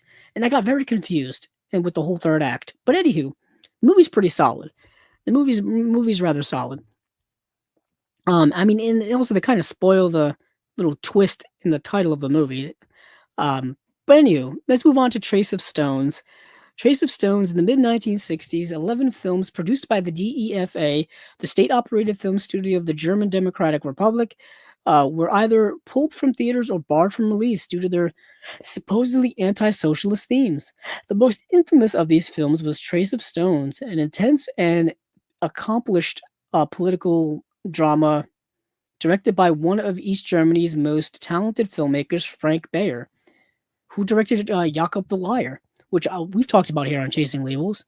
Um, Hans Bala is the bullish leader of a crew on an East German work site, is not averse to indulging in some questionable tactics, including the theft of scarce materials, if it will keep his projects on track.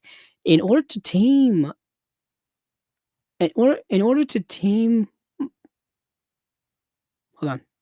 In order to tame Bala, the ruling Socialist Unity Party installs Secretary Werner Horath to oversee the site's day-to-day operations. At the same time, a new engineer arrives, Katty Klee, a lone woman in an all-male environment. As a love triangle develops between Klee, Bala, and Horath, tensions, both personal and political, threaten to boil over. Interesting. A nuanced exploration of the everyday workings of socialism in practice, Trace of Stones was perceived as an attack on the GDR's national ideology and withdrawn from cinemas in 1966. Frank Bayer did not direct another feature film until 1975, while Trace of Stones was suppressed until the fall of the Berlin Wall. Wow. The Masters of Cinema series is proud to present the extraordinary film available on Blu-ray for the first time. So this movie is restored by the DEFA. Hold on, let me see. Yeah, so I've got so Eureka's been doing these box sets of post World War II German films. And they've been doing ones based on these film studio DEFA, which I believe is the East German part of Germany of that time, which existed all the way up until the fall of the Berlin Wall in what 1990, 1991. But anywho, I've got this box set. I bring this out every single time now. Um, Wreck and Ruin, the Rubble film at DEFA, because this is one of Eureka's box sets that they've been putting out of these, like I said, post World War II German films. Um, they've been doing ones for West Germany and they've been doing ones for East Germany as well. I've got to get my hands on a couple of the others. I think the limited edition of this Strange New World, I think that's out of print, and that I can't find that thing anywhere. But anywho, um, this is one of the box sets. This is a DEFA box set from Eureka. Let's see. Let me see what we have here for special features. Let me close some of these tabs. Yeah, restored by DEFA, original German audio, English subtitles, the 11th Plenum, a cultural devastation, substantial archival documentary on the 11th Plenum, which resulted in the banning of several DEFA productions, including Trace of Stones.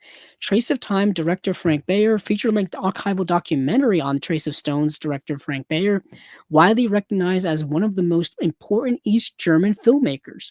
Children's Home, a DEFA documentary on the residents of an East German children's home banned until after the fall of the Berlin Wall. Wow. Um, Historical stuff here. Historical stuff. So yeah, I'm very interested in Trace of Stones. Like this just kind of shot up as to like a higher priority of something I want to get this year. Yeah, I would really love. Yeah, I would really love to buy this and watch this and definitely delve into these special features here to give certain historical cultural context to this film as well as other stuff going on in East Germany up until the fall of the Berlin Wall. Um, so that's Trace of Stones. So these are all coming out May 18th. These are all UK releases. So I'm pretty sure these are all region B locked, except for the General, which is a 4K release. So that'll be region free. But Trace of Stones will be region B locked, as well as Cecile is Dead. So yeah. But if you have a region free player, you're fine. You're fine. Uh, so that is Cecile is Dead, Trace of Stones, The General. These are all your Eureka releases. And now we shall make our way over to Arrow Video in their releases. Yes. So Arrow announced their May titles. Arrow's had a really great year so far. Arrow's had a really awesome release year. Excuse me. Continuing their awesome release year from last year. Excuse me. And this people are a little disappointed with this month's announcements. But I'm like, you can't be A plus every month. I mean, come on. you can't be you got to take a month off here and there a little bit. Um oh, here we go. So there's a before I continue with that, there is a comment here that is very interesting from our friend Acres of Movies. Hello and thanks from Stacy. What would be your ranking for the Scream movies from best to worst? So I haven't seen Scream 7 yet. Like I said, Acres of Movies, I don't know if you were chimed in a little bit earlier, but I've been sick for like the last week. And plus we got a massive blizzard here. So I've been stuck in my home and sick for over the last week or so. So I haven't been able to do pretty much anything other than read and watch television. But anywho, and watch movies, of course. But Scream 7 did come out this week. And of course, continuing the Wes Craven series. It started back in 1995, with its now 7th movie. But for me, I'd have to go. For me, number one, Scream. The first Scream is number one. To be honest, it's kind of 1, 2. 1 and 2 is at the top. Let me get the Scream movies out. Hold on.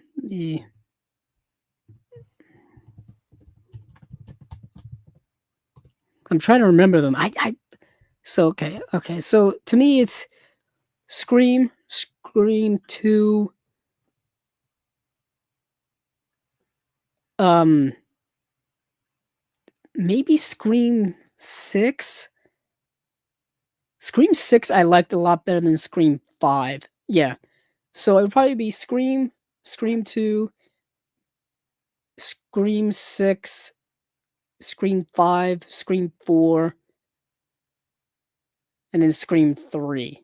I Scream 3 is still not great. Something like that. It's been years since I've rewatched all of them. I've been wanting to actually rewatch them and then watch Scream 7, so that's just my mind right now. Um, to me, Scream 3 is probably the weakest of the original 3. Um, Scream 5, I wasn't a big fan of. Um, I really didn't li I really wasn't a big fan of.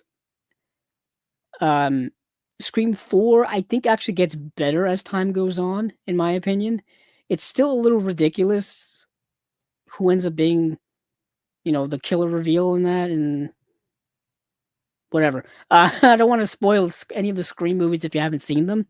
Uh, but yeah, it's like I said, 1, 2, 1, 2, 6, 4, 5, 3. And I haven't seen 7, so I don't know where to put 7 yet. Um, that's what I'm going with right now off the top of my head. Um, but, let's see, where was I? Oh, yeah, Arrow. So, like I said, people were a little upset with this month's announcements from Arrow, but like I said, not every month can be an A+, plus. And also, I don't think this is a bad month of releases from Arrow at all. They've had a great year so far. So heck, I don't mind. Let's see. Arrow Video has announced its May batch of releases. They are Blue Thunder from 1983, G.I. Samurai from 1979, Robin Hood, Prince of Thieves from 1991. That's going to be a re-release of an Arrow release that's already happened. Nightbreed, which I think is underrated movie in my opinion. Mona Lisa has already been released by Criterion, so I'm pretty sure many people already have that release.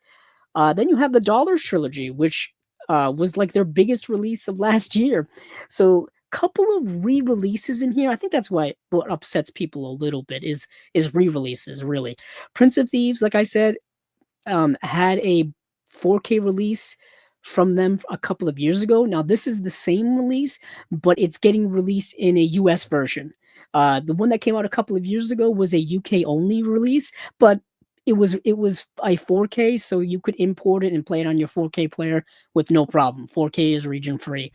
Nightbreed has been released previously by Shout Factory in both Blu-ray and um, uh, 4K. Yeah, the 4K for Nightbreed has been out since 2023.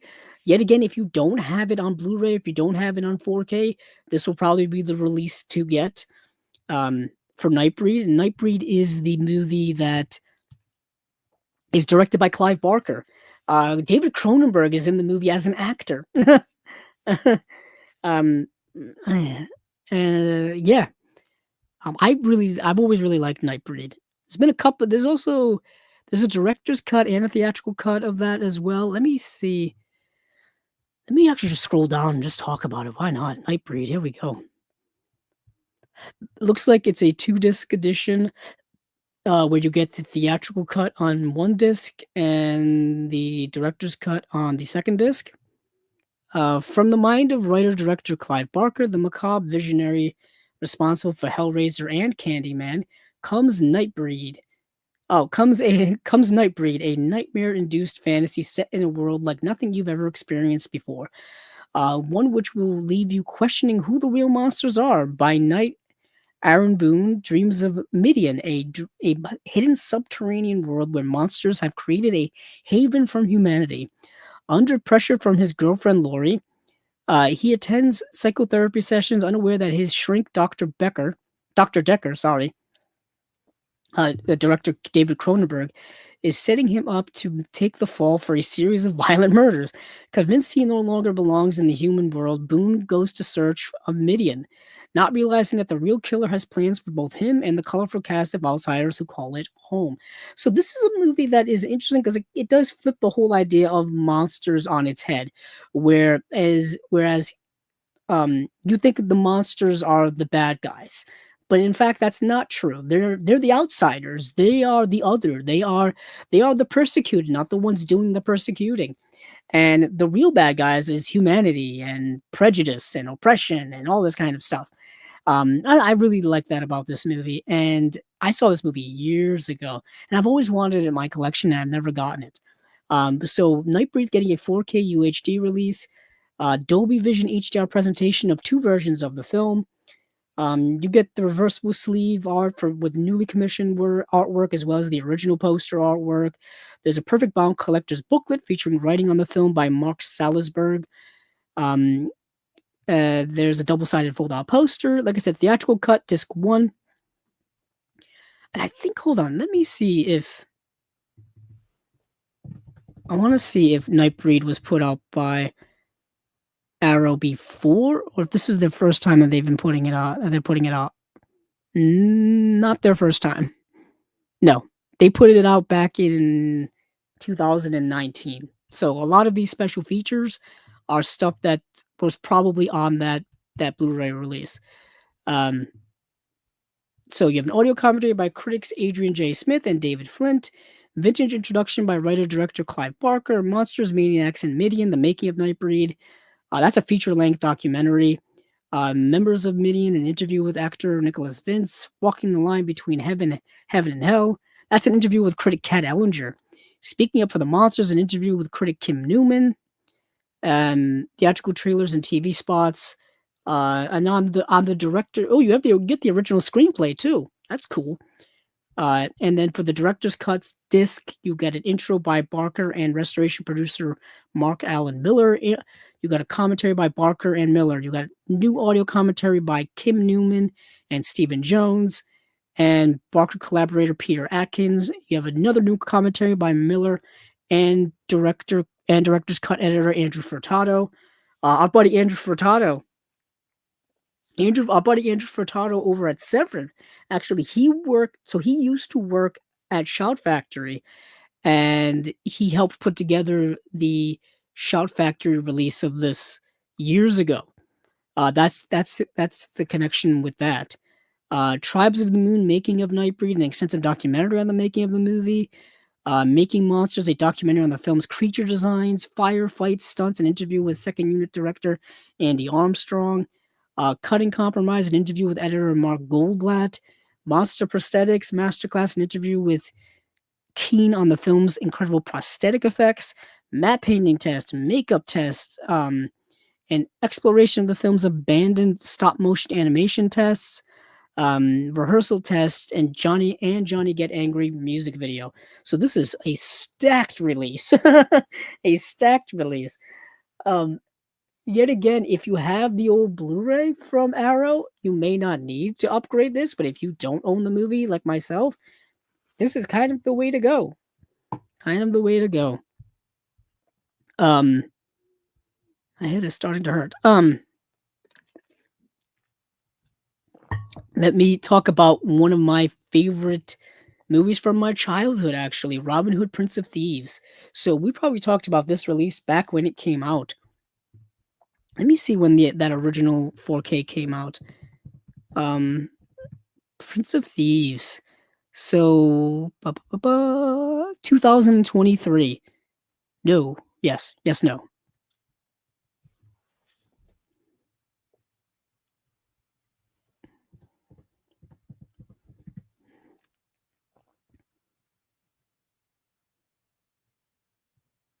Uh 22. Sorry. So 2022. 2022, the limited edition came out. 2023, the standard edition came out. And I've been trying to track down this release for years, the limited edition one, because I didn't buy it at the time, and I kind of, was indifferent about it. And and I ended up missing out on it because it sold out very, very fast. Like, I think it sold out, like, during pre-orders. That's how much people wanted this movie, at least wanted this edition of this movie. So the fact that it's getting a limited edition re-release now is, all the more redemptive for me. So I will not be missing out on it this time, I can tell you that. So let's talk about Robin Hood, Prince of Thieves. This is the movie starring Kevin Costner. Um, Robin of Locksley, Kevin Costner returns from the Crusades to find his father dead and vows revenge. With his Moorish companion Azim, portrayed by Morgan Freeman, he joins a band of peasant rebels to do battle against the wicked Sheriff of Nottingham, portrayed by Alan Rickman, and win the hand of fair maid Marian, portrayed by Mary Elizabeth Mastro Antonio, the cousin of the absent King of England. Uh, Yes, I watched this as a kid over and over again. This movie came out in 1991. I had it on VHS, and I was 4 years old when this movie came out. So 4-year-old me loved Robin Hood. I watched the old Disney Robin Hood, as well as this one over and over again. I just loved that story, the Legend of Robin Hood. And there's been so many adaptations of Robin Hood that even to this day, I think they're doing another Robin Hood adaptation.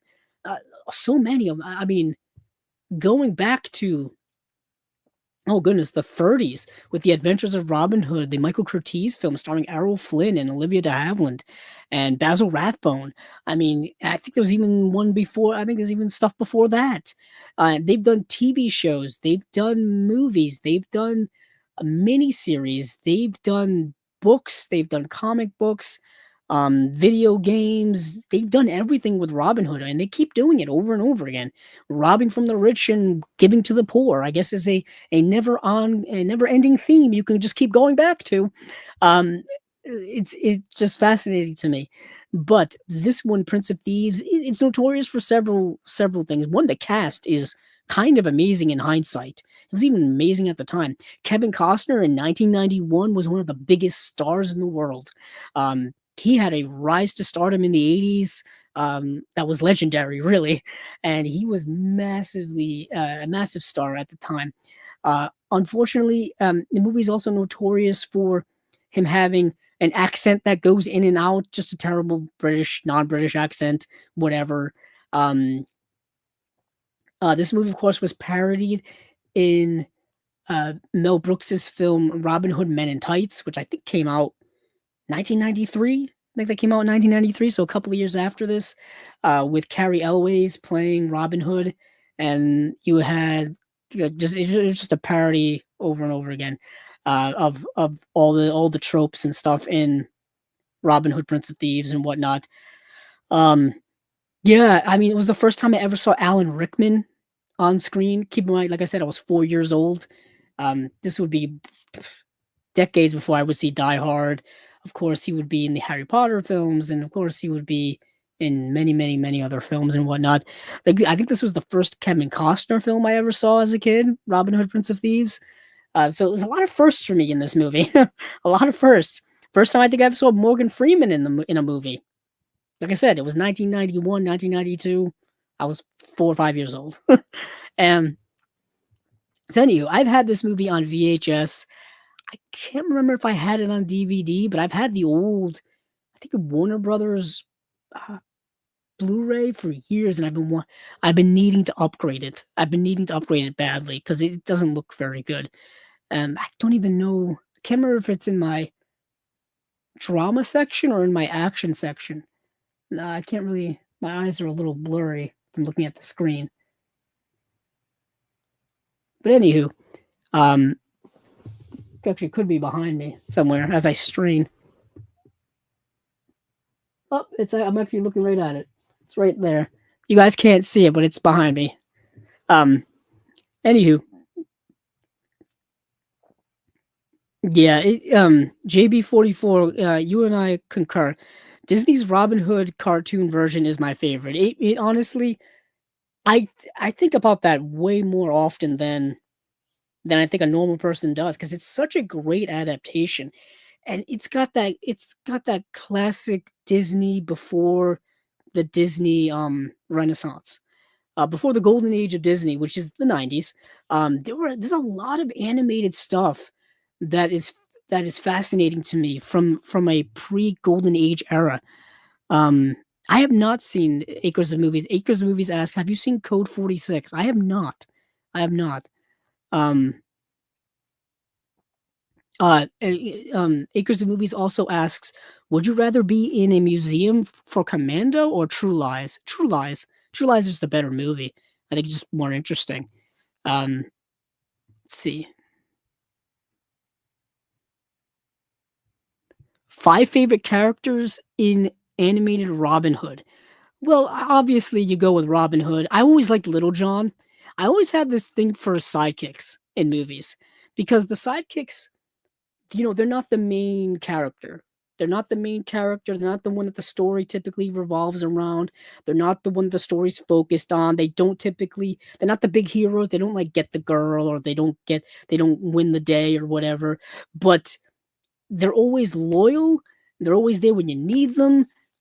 They play a pivotal role sometimes. Sometimes they end up saving our main protagonist. So I've always liked Little John, um, in the Robin Hood stories. I've always thought that was a kind of a crucial role. But some other characters from the animated Robin Hood, there's that guy with the is it the lute? It's either the lute or the guitar. It's not really a guitar. It's like a lute or whatever. Or and he's just going around just like singing the narration of the whole time, which I thought was really good. I also really liked Friar Tuck in it. I really liked Friar Tuck.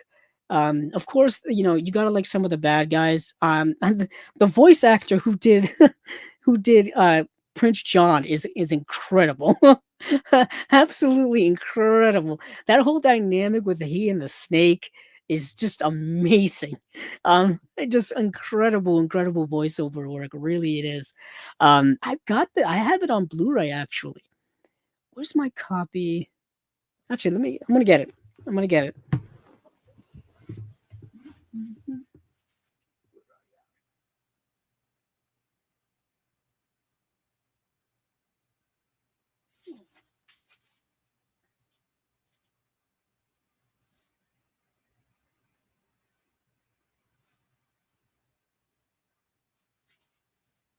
Hmm, can't find it.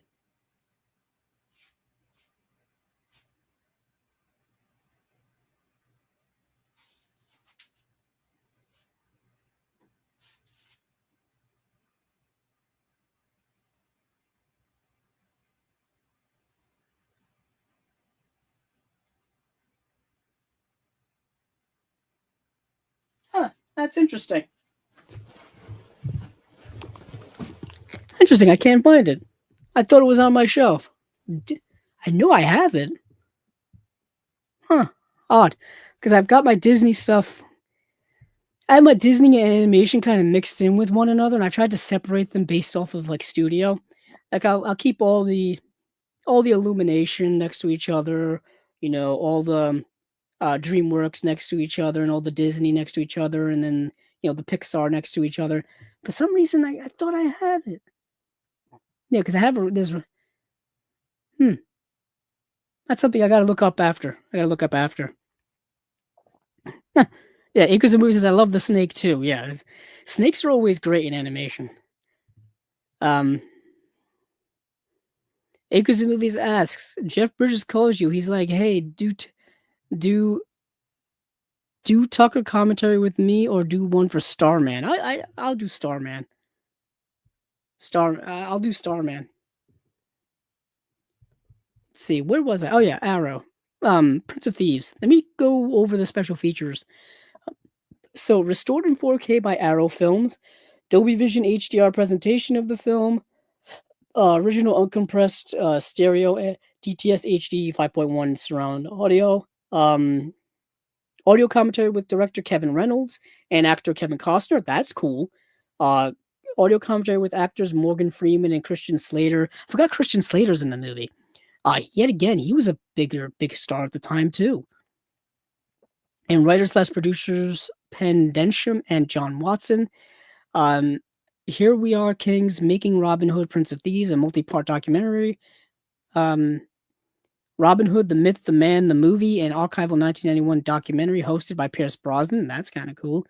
One-on-one with the cast, archival 1991 interviews with Costner, Morgan Freeman, Mary Elizabeth Master Antonio, Christian Slater, Alan Rickman, Brian Adams. Everything I do for you. That's the that song was massive at the time. um, music soundtrack cues, theatrical trailer, TV spots, image gallery, reversible sleeve featuring original and newly commissioned artwork, collector's perfect bound booklet, double-sided fold-out poster, another one, get two of those bad boys.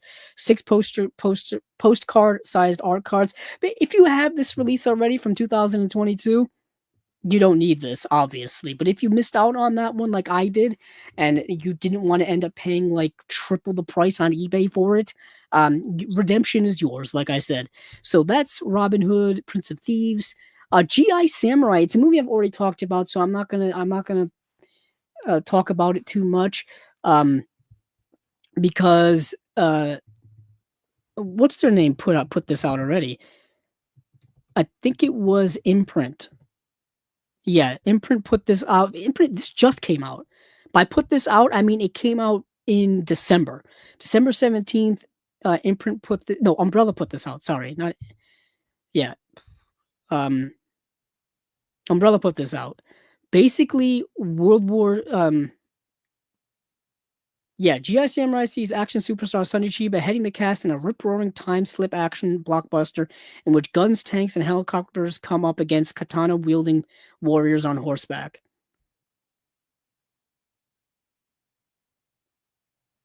Yeah, so like modern-day Japanese soldiers end up going back in time to like feudal Japan and helping them fight a war. That's G.I. Samurai. Like I said, I've talked about it before, so I don't want to take too much time doing that.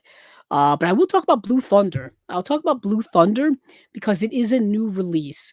Um, in the sense that I don't believe that they have they've that they've announced this before or put this out before. In 1983, director John Badham followed his smash hit Saturday Night Fever with Blue Thunder, an adrenaline packed fusion of techno, thriller, grit, and blockbuster spectacle. The tale of airborne surveillance and institutional overreach became a defining genre snapshot of Reagan era anxiety, shot through the Hollywood muscle and prescient distrust of unchecked technology. Roy Scheider stars as Frank Murphy, a veteran LAPD helicopter pilot, picked to test fly Blue Thunder, an experimental attack chopper bristled with unprecedented surveillance capabilities. When Murphy uncovers a covert plot to weaponize the aircraft for domestic policing, he takes to the skies in open rebellion, hunted through the city by his own unit and shadowy government architects. Murphy's final patrol becomes a white knuckle fight for justice and survival. Co-starring Warren Oates, Malcolm McDowell, and Candy Clark. Blue Thunder delivers heart-pounding suspense and sky-high stakes, a landmark of analog age futurism. It remains a razor-sharp thrill ride that fires on all cylinders from beginning to end. I will say this: the stunt work, the action sequences, the action cinematography and coordination and editing and all that kind of stuff is incredibly cool. Is incredibly cool in this movie, and it is a good portion of the third act of this movie. There's just a massive like chase through the skies, via helicopters. That stuff's all really really cool. Everything else is kind of fine. Kind of fine in the movie. I think. I mean, there's this whole thing where the Roy Scheider's character is dealing with PTSD from Vietnam and stuff like that. They don't really do much with that, um, at all, unfortunately. I thought that would be kind of an interesting thing, but no, they don't do much with it.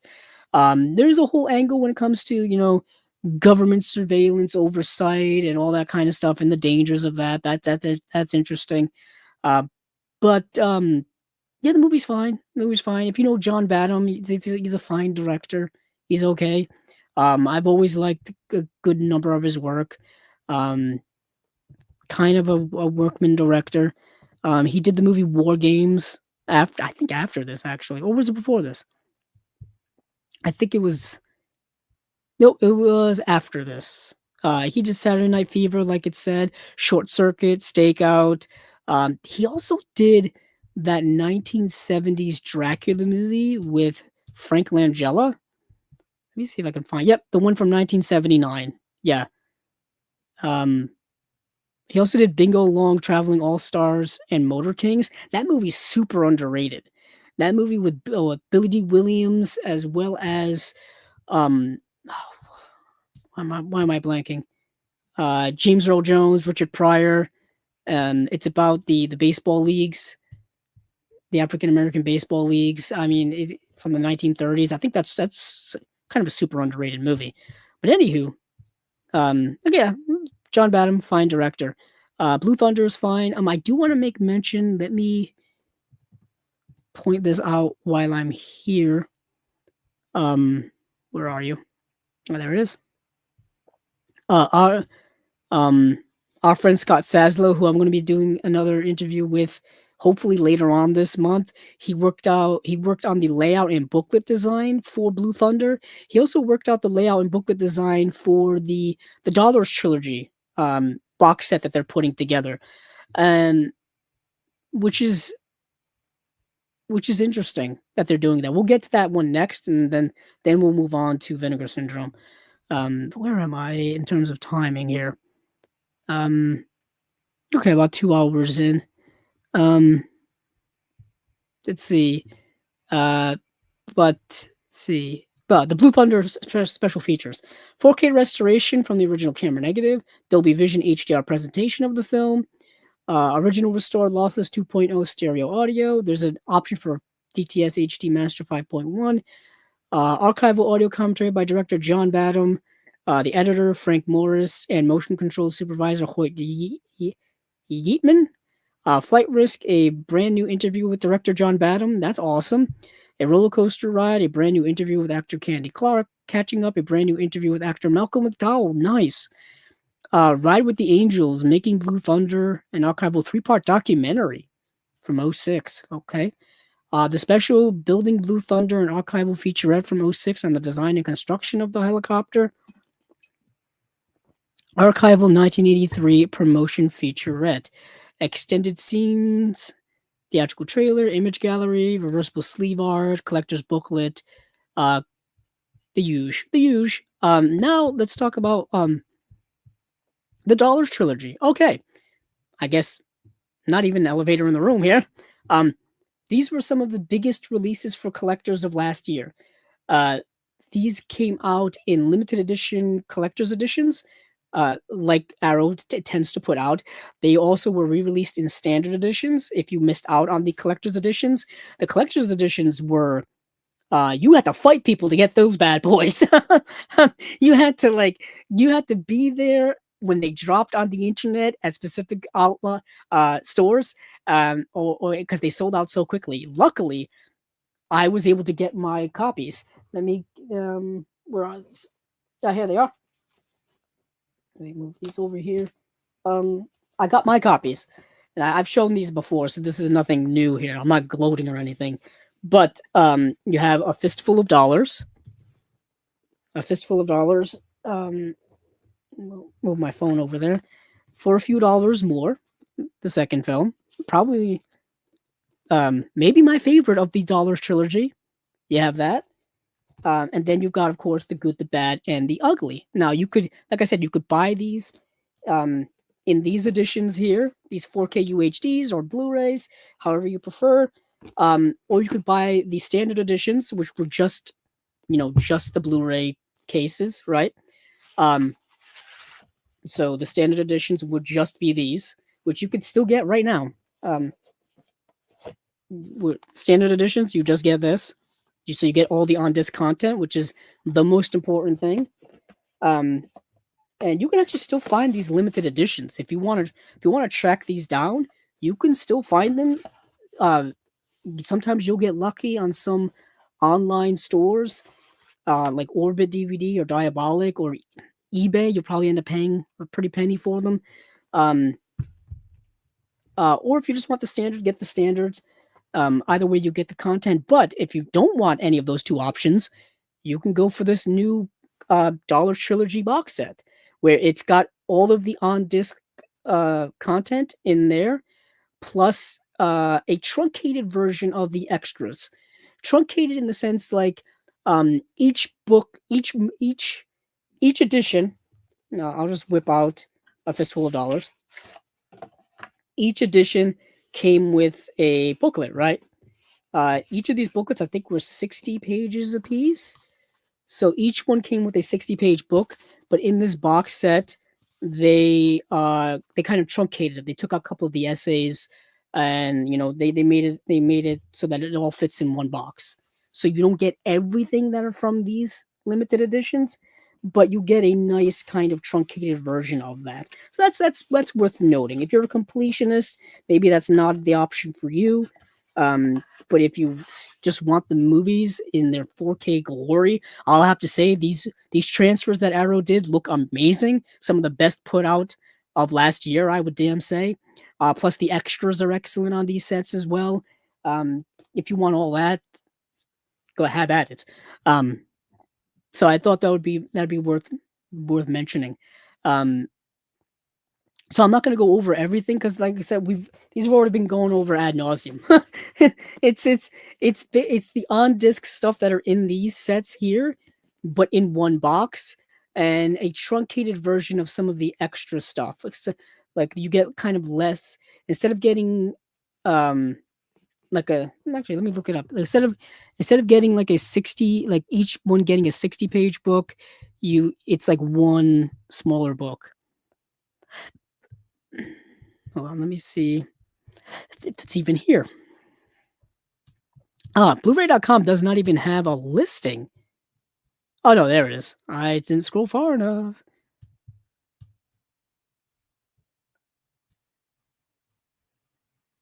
Yeah, you get kind of like I said, you get a see. It doesn't even list off of hmm. Go to Arrow's website. Yeah, I'll go to Arrow's website and see if it says it there. Ba-ba-bum. Yeah, here's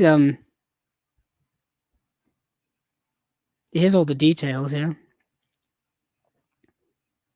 Yeah, you get it's all the on disc stuff. Pop-ups, pop-ups, pop-ups. Driving me crazy.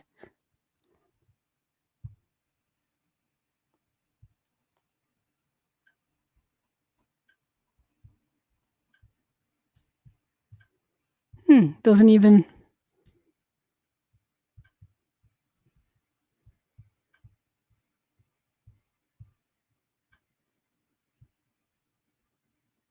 Anywho, yeah, I was just looking to see if it had any details on the trilogy set that I needed to mention, but no, it's like I said, it's all the on disc stuff here is the important thing. That's the most important thing. If you want to have all of the essays and stuff, then I would say track these down. If that's your thing. Um, I believe it does come with the posters too. Yet again, they did a pretty bad job of telling you the difference.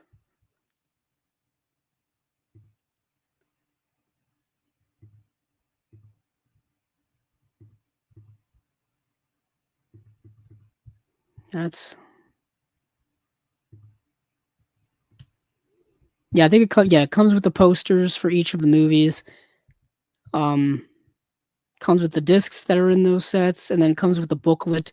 But like I said, a truncated version of the booklet because each of these limited editions came with a 60-page booklet, and they couldn't put together a 180-page book into fit in that box, so they had to like take out a couple of the essays and whatnot, edit it down. Um, but yeah, um, let me check out some comments here, and then we'll move on to Vinegar Syndrome because my mind's starting to ramble. Let's see. See. JB44 says, I danced to that Brian Adams song in junior high with a girl. It was scary to think that I had to dive for her if it came down to it. um, what a time. I bet you many people in many of school dances in many a years has had to uh, has danced to that song. I bet you, even not even school dances, maybe like weddings and things like that. Um, uh, Acres of Movies asks, supporting actor winner showdown, Jim Broadbent, I'm assuming in Iris versus Connery and the Untouchables. Connery and the Untouchables. Um, I still think about that movie a lot, to the point where I keep reminding myself I need to upgrade it to 4K because that Blu-ray is so old. And I just think about that quote, man. I just think about that a lot. Um, yeah, Acres of Movies do a brief back and forth with Johnny Five, the robot from Short Circuit. Um, Acres of Movies Short Circuit convention in Oregon in May. That's kind of cool. Yeah, Short Circuit is a kind of a big cult hit, isn't it? It's a movie I think I've seen like only once actually. I'm at that I'm at that age where I've missed out on a lot of 80s like cultural type of things. You know what I mean? I was born in 87. So by the time I started getting into like certain things, the 90s had come along. So I'm more of a 90s kid than an 80s kid. So there's a lot of 80s stuff that I missed out a little bit on, especially like early 80s stuff. Even like certain cultural touchstones when it comes to movies and whatnot. Um, I missed out on a little bit on. I'm more, like I said, more of a 90s and 2000s more predominantly. 2000s would be where I would spend my teenage years, if you will. Um, do I like Dolly Parton comedy Straight Talk? I don't. Have I seen it? I don't know if I've seen it. I've seen Dolly Parton in 9 to 5. Um, and of course, Best Little Whorehouse in Texas, the movie she did with Burt Reynolds. Um, Acres the movie to ask, would you like a special edition of that and Fresh Horses? So Straight Talk, yes, because I think there's kind of a cheaper Blu-ray of that, and I feel like that could probably use a better release. I have no idea. Acres movies ask favorite 5 piano related scenes. Oh, best 5 piano related scenes ever. I'd have to think of any this is so any scene in the movie The Piano, the Jane Campion film, because the piano's just like sitting on the beach like for a long time in that movie, if I remember correctly. So there's that. Autumn Sonata, the Ingmar Bergman film from the '70s, starring Ingrid Bergman. That's a good piano movie. Um, man, there's probably so many others that I'm missing when it comes to just piano playing. Um, I'm trying to think of best piano movies. Completely blanking on it. Um, I don't know because I'm thinking of like movie scores as opposed to thinking of. I mean, there's that scene in Five Easy Pieces where he's playing the piano on the back of that truck. That's really good. There's the piano teacher, a little bit different. That's a little bit different. I feel like that movie is more iconic than not necessarily for its piano playing. Um, Obviously Amadeus. Anything in Amadeus, obviously because it's Mozart, Salieri, all that, all that stuff.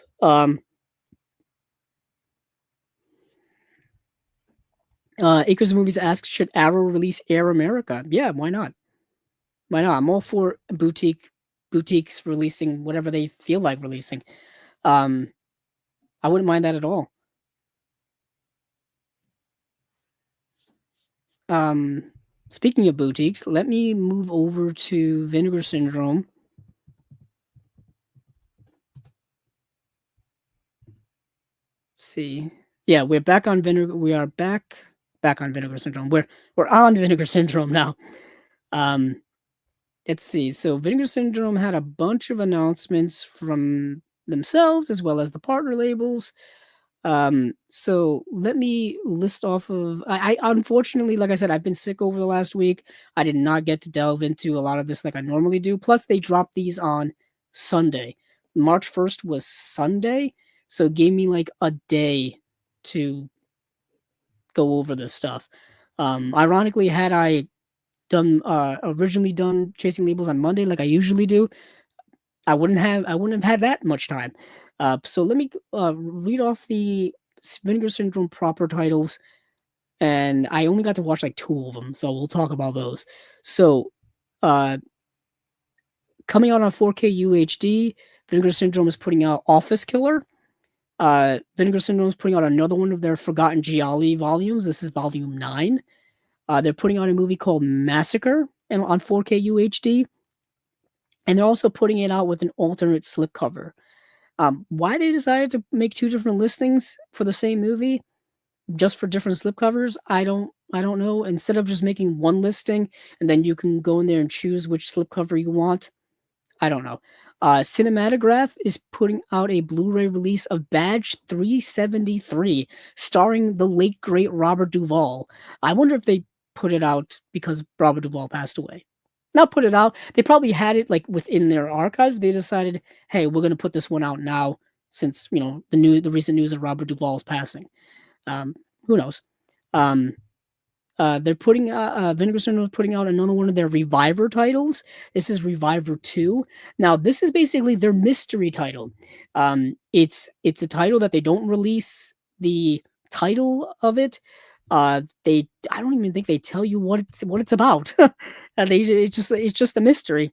Yeah, everything here is redacted, like the like government files. um, they give you a little hint of what the movie is, but they don't tell you the title, and they redact a lot of like the actors' names that are in it, the directors' names, the people who worked in it, etc., etc. Which is it's a fun little thing. They give you the year it came out. This one came out in 1965, but they don't tell you anything else. That's the little fun thing they've got going on there. And then I think there's another movie here called being put out by VSP called Cuddly Toys. So I got to watch Office Killer. Now this is a kind of 1990s fun. I use the term fun loosely. Uh, office office movie, horror comedy. I would say it's like super macabre and super weird. You'll recognize some of the people that are in it. Carol Kane is the lead of the movie. Molly Ringwald's in the film. Gene Triplehorn, Eric Bogosian is in there.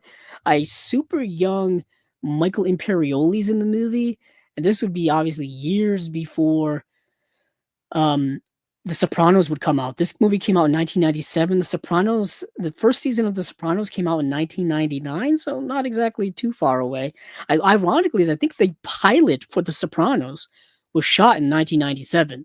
That's how long ago The Sopranos came out. But the only feature film directed by internationally acclaimed and award-winning photographer Cindy Sherman, Office Killer is a delectable, bloody, tightly paced contemporary slasher that offers a grimly humorous take on the serial killer thriller and a wry look at the corporate environment of the 1990s.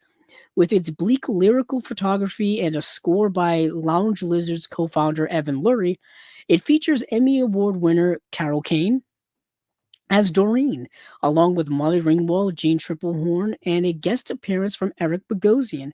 Vinegar Syndrome is overjoyed to at least offer the 4K UHD and Blu-ray debut of this criminally underseen horror gem, newly restored in 4K from its original 35mm camera negative, and packed with extras, including all new interviews with its cast and crew. And this movie is kind of like this would actually make a great pairing with Serial Mom, the John Waters film from the 1990s. It's similarly humorous in that regard. This movie's a little bit darker, a little bit more gruesome, but it's got that same type of horror satire to it, if you will. And this movie is predominantly set in an office, and I think it's a fashion it's a fashion office, fashion magazine, something like that. And Carol Kane works there, and her job it basically gets downsized to where she's working at home now, and she hates it. She hates the fact that her job is now a work from home job, and she doesn't have to go into the office anymore. And she ends up actually getting called in the office for some tech reason or whatever, and she ends up accident or the person that she's working with accidentally dies. He gets electrocuted by because some tech thing or whatever, some outlet, whatever, and it's an accident.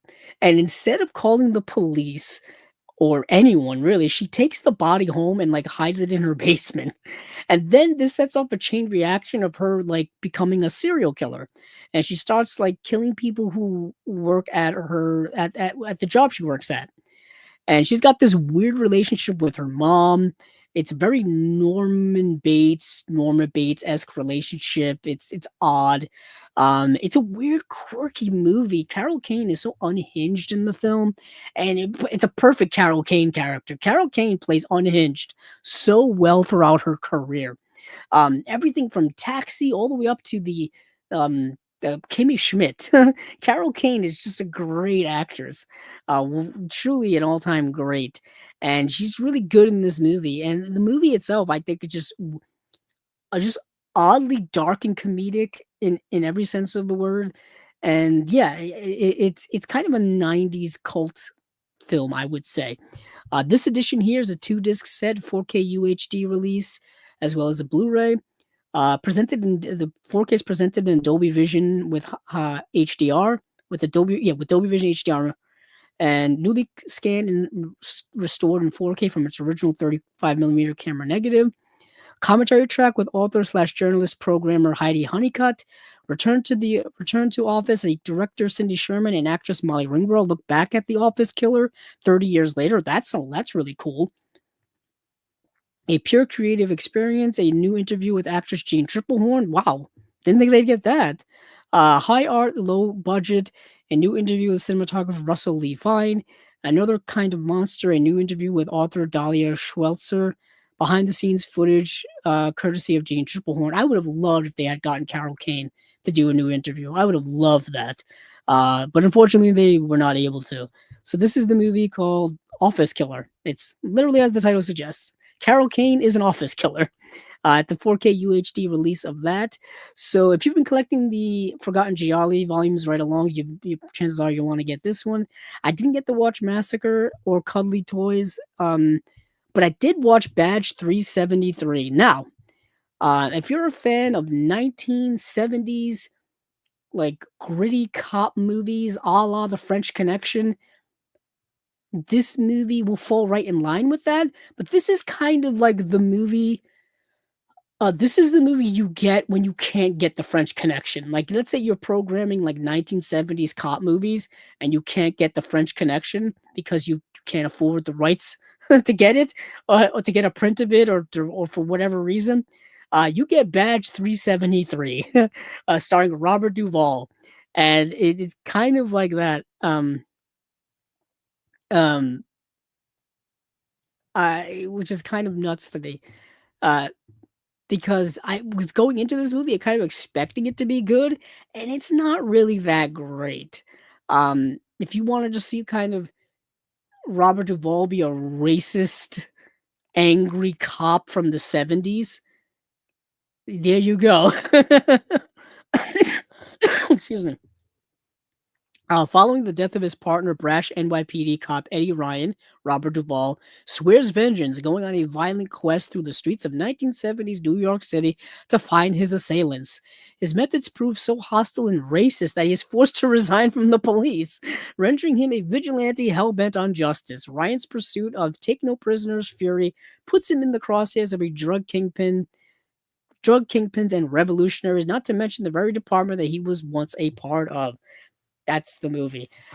It's basically him like versus like Puerto Rican drug kingpins and revolutionaries and stuff like that. Yeah, it says here inspired by the French Connection. Yeah, but it's nowhere near as good as the French Connection. Like not even close.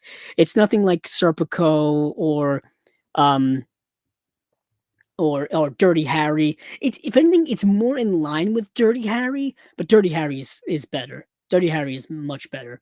That's another 4K I need to get. Dirty Harry. Anywho, so let's see what we have for special features. So new 4K restoration of from the original 35mm camera negative with the original mono theatrical soundtrack, new audio commentary by film historian Steve Mitchell, a Kennel of Truth, a new video interview with retired NYPD detective Randy Jurgensen, friend of Eddie Egan and technical advisor on the movie.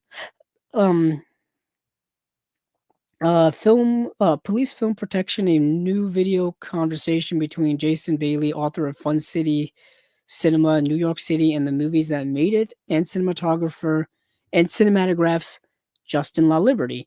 Craftsman Kingmaker, Howard W. Koch, and The Art of Getting It Done, a new video essay by Daniel Kramer. New essays, and there's new essays in the booklet as well.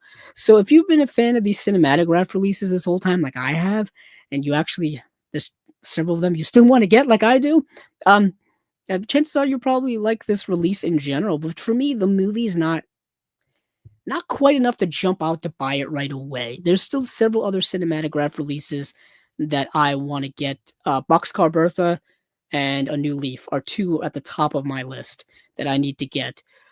So with that being said, let me go over to the partner labels. But before I go over to the partner labels, I'll go take a look at some of the comments here that I have here. Acres of Movies ask, Paramount and WB merge, make Final Destination Scream merge sequel? Whoa. So do Final Destination and Scream as one? As like they merge together? That is interesting.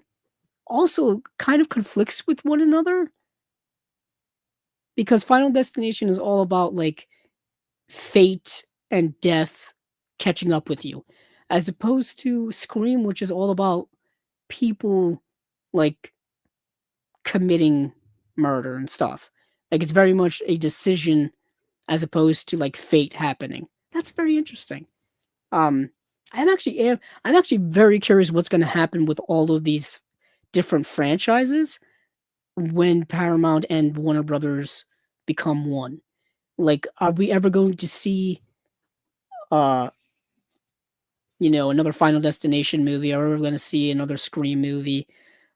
How is this all going to work? And when is this all going to happen? There's only so much budget for this. I didn't mention this earlier, but um, both Paramount and Warner Brothers are in massive amounts of debt.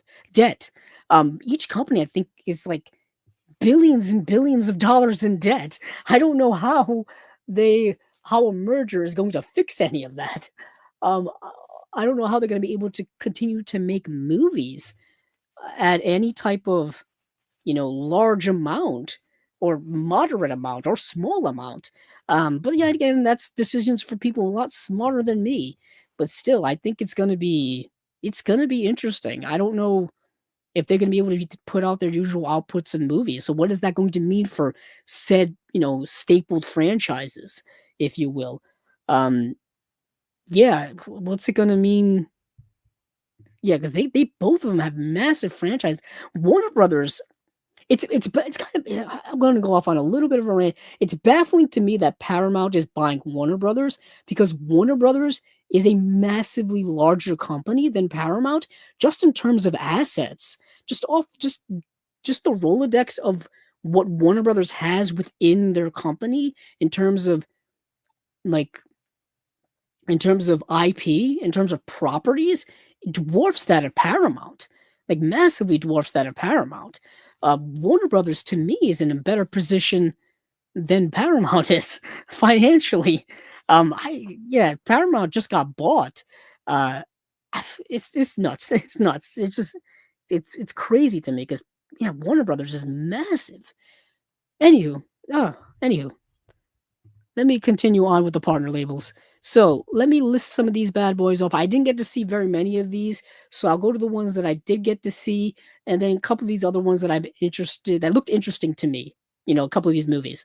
So Brainstorm Media is putting out American Sweatshop. ETR Media is putting out Art Spiegelman Disaster is My Muse. That's a documentary. Connie is putting out Carnival in the Night.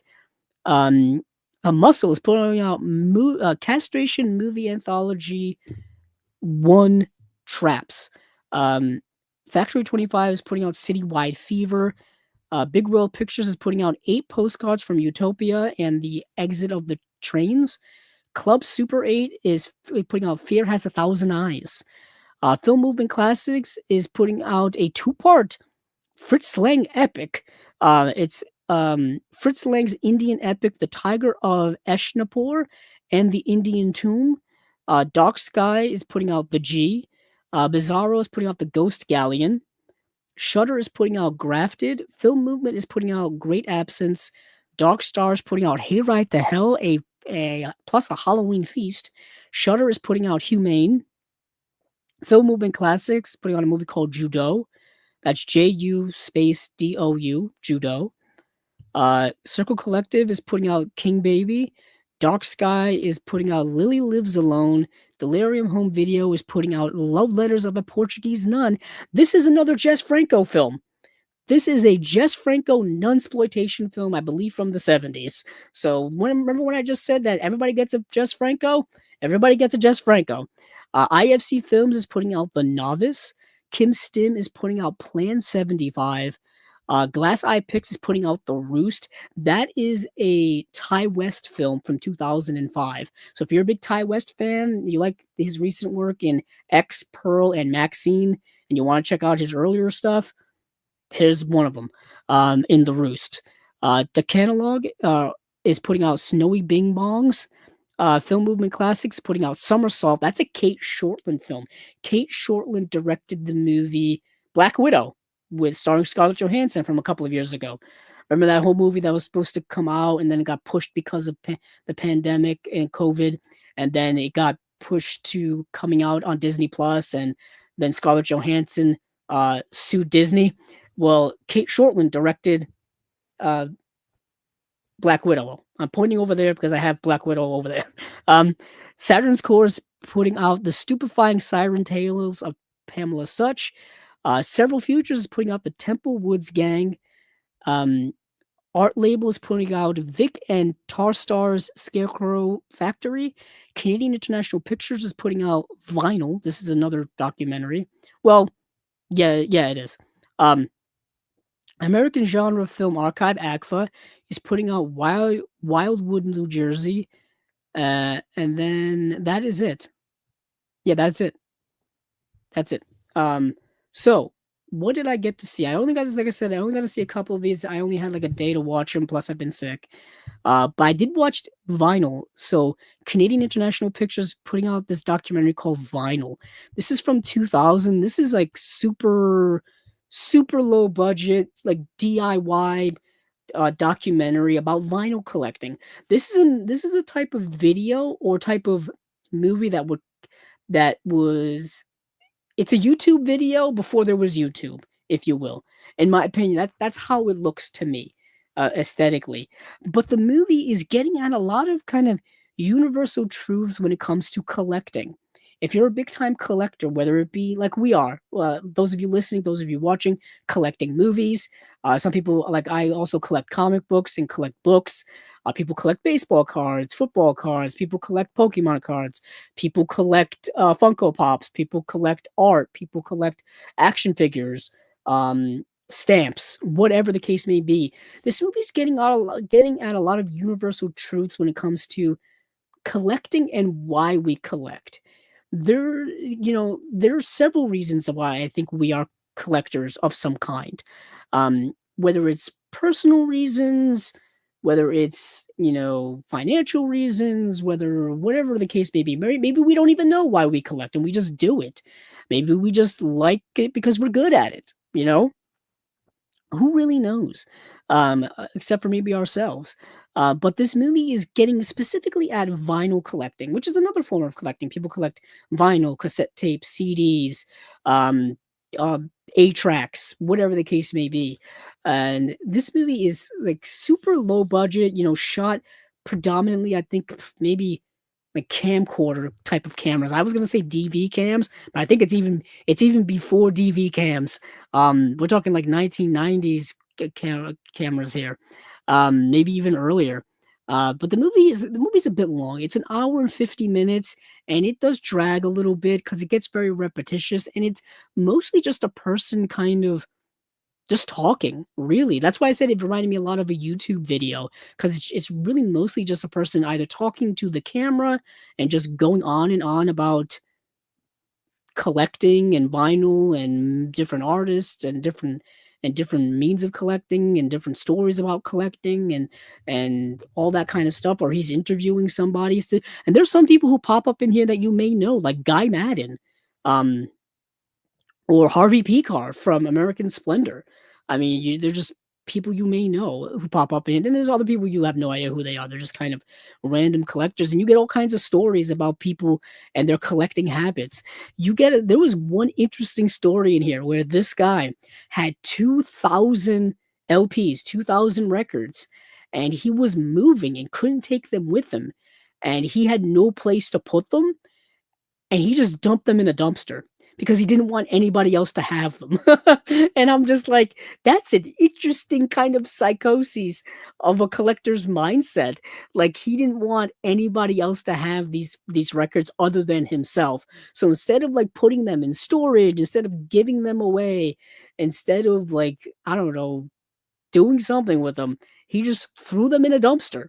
And I'm like, and as a collector, that's like a shot to the heart. I couldn't do that to save my life. I mean, I I'm one of those people. I'm incredibly sentimental, incredibly sentimental. I um I don't know if any of you guys have picked this up. Those of you who've been listening or watching long enough, I am an incredibly emotional person, and I get very attached to things. And I put a lot into certain things that you probably don't even put you shouldn't put like thing you shouldn't put emotion into, like inanimate objects, for example, like my movies. My movies are super important to me. You know what I mean? I don't like to get rid of them. I don't like to like replace them. I don't like to throw them away. I don't like to give them away. It's just like I have like a sense of attachment to them, if you will. So I can understand that at that level. You know what I mean?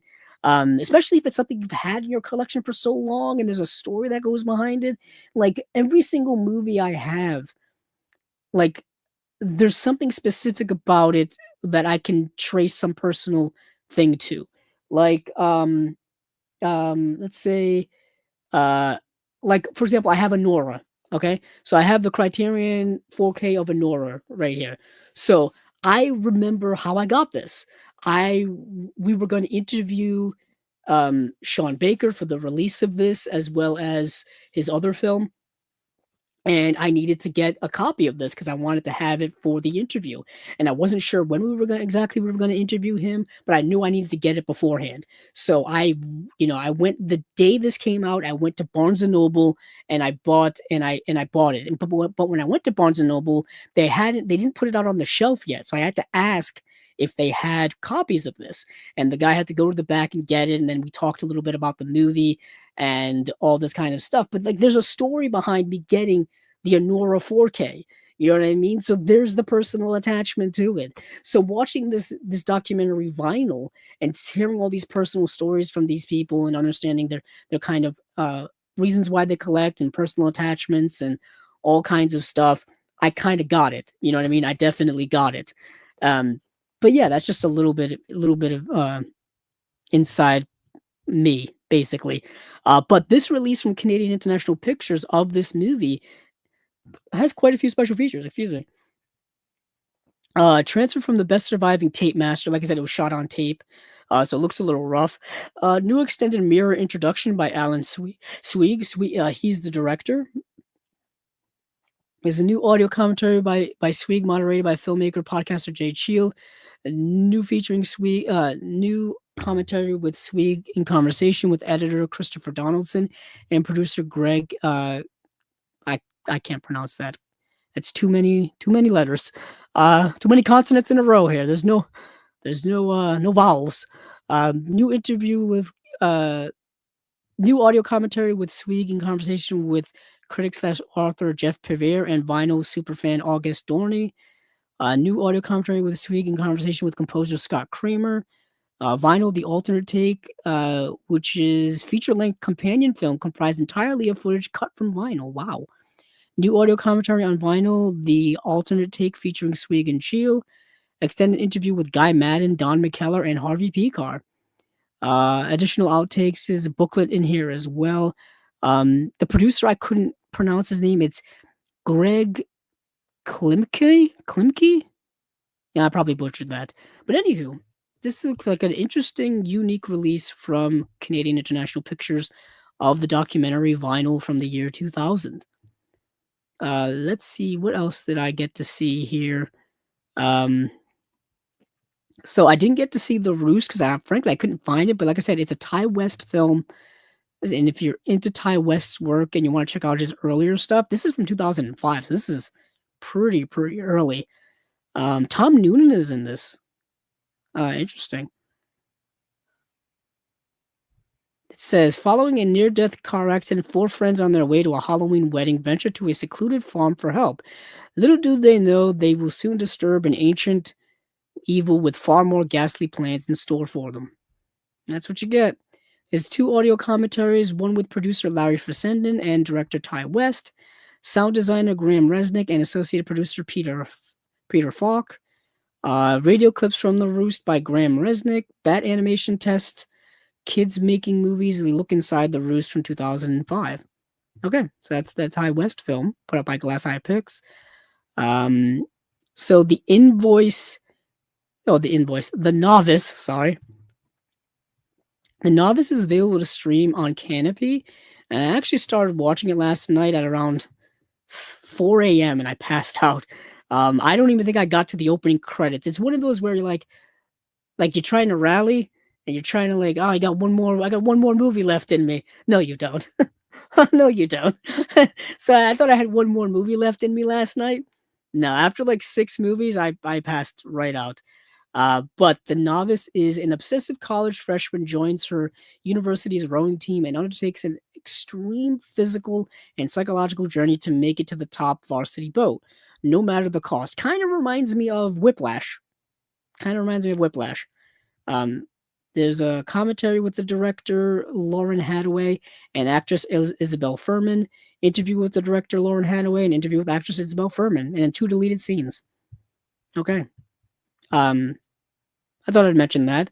Love Letters of a Portuguese Nun. I gotta mention this because it's shocking, salacious, and stunningly shot and expertly performed by an international cast. Love Letters of a Portuguese Nun is among the best blasphemous European horror films of the 1970s, at a high mark in Franco and Dietrich's respective oeuvres. Yeah, it's a Jess Franco 1977 nunsploitation film starring Susan Hemingway, commentary by author and film historian Troy Haworth, memoirs of a Portuguese nun, Erwin C. Dietrich trailers, Jess Franco and Lena Romay in Munich. And there's a trailer and photo gallery. Yeah, it's Jess Franco from the 70s. You know what you're getting. You know what you're getting. I believe this is the first time this is getting a Blu-ray release. It's a nunsploitation classic. Let's see. Couple of other things here that look interesting to me. Oh, Humane. So Humane I got to watch. This is streaming currently on Hulu if you have Hulu. This movie is actually directed by Caitlin Cronenberg. That name you know. Caitlin Cronenberg is, I believe, Cronenberg's youngest child. I believe David Cronenberg's youngest child. This movie stars Jay Baruchel, Emily Hampshire, Peter Gallagher's in the film as well. Interesting film. It's not a great movie, but it's an interesting first film. I would say that a global environmental collapse forces world leaders to take extreme measures to reduce Earth's population. So what this is basically in the aftermath of an environmental catastrophe. I believe it's like a global warming type of thing, one of those things. Basically, humanity's got to reduce population size because it's causing a problem. So people are volunteering for euthanasia programs, and basically what happens is you volunteer or you enlist uh, to to die, essentially. And I think your family gets a large amount of money. Your family gets like $250,000 or something. It's a large amount of money, right? So Peter Gallagher is the head of this family, and he decides that he and his wife are going to enlist. And he brings all of his kids together to tell them this, and it doesn't go over well. Doesn't go over well with them. Um,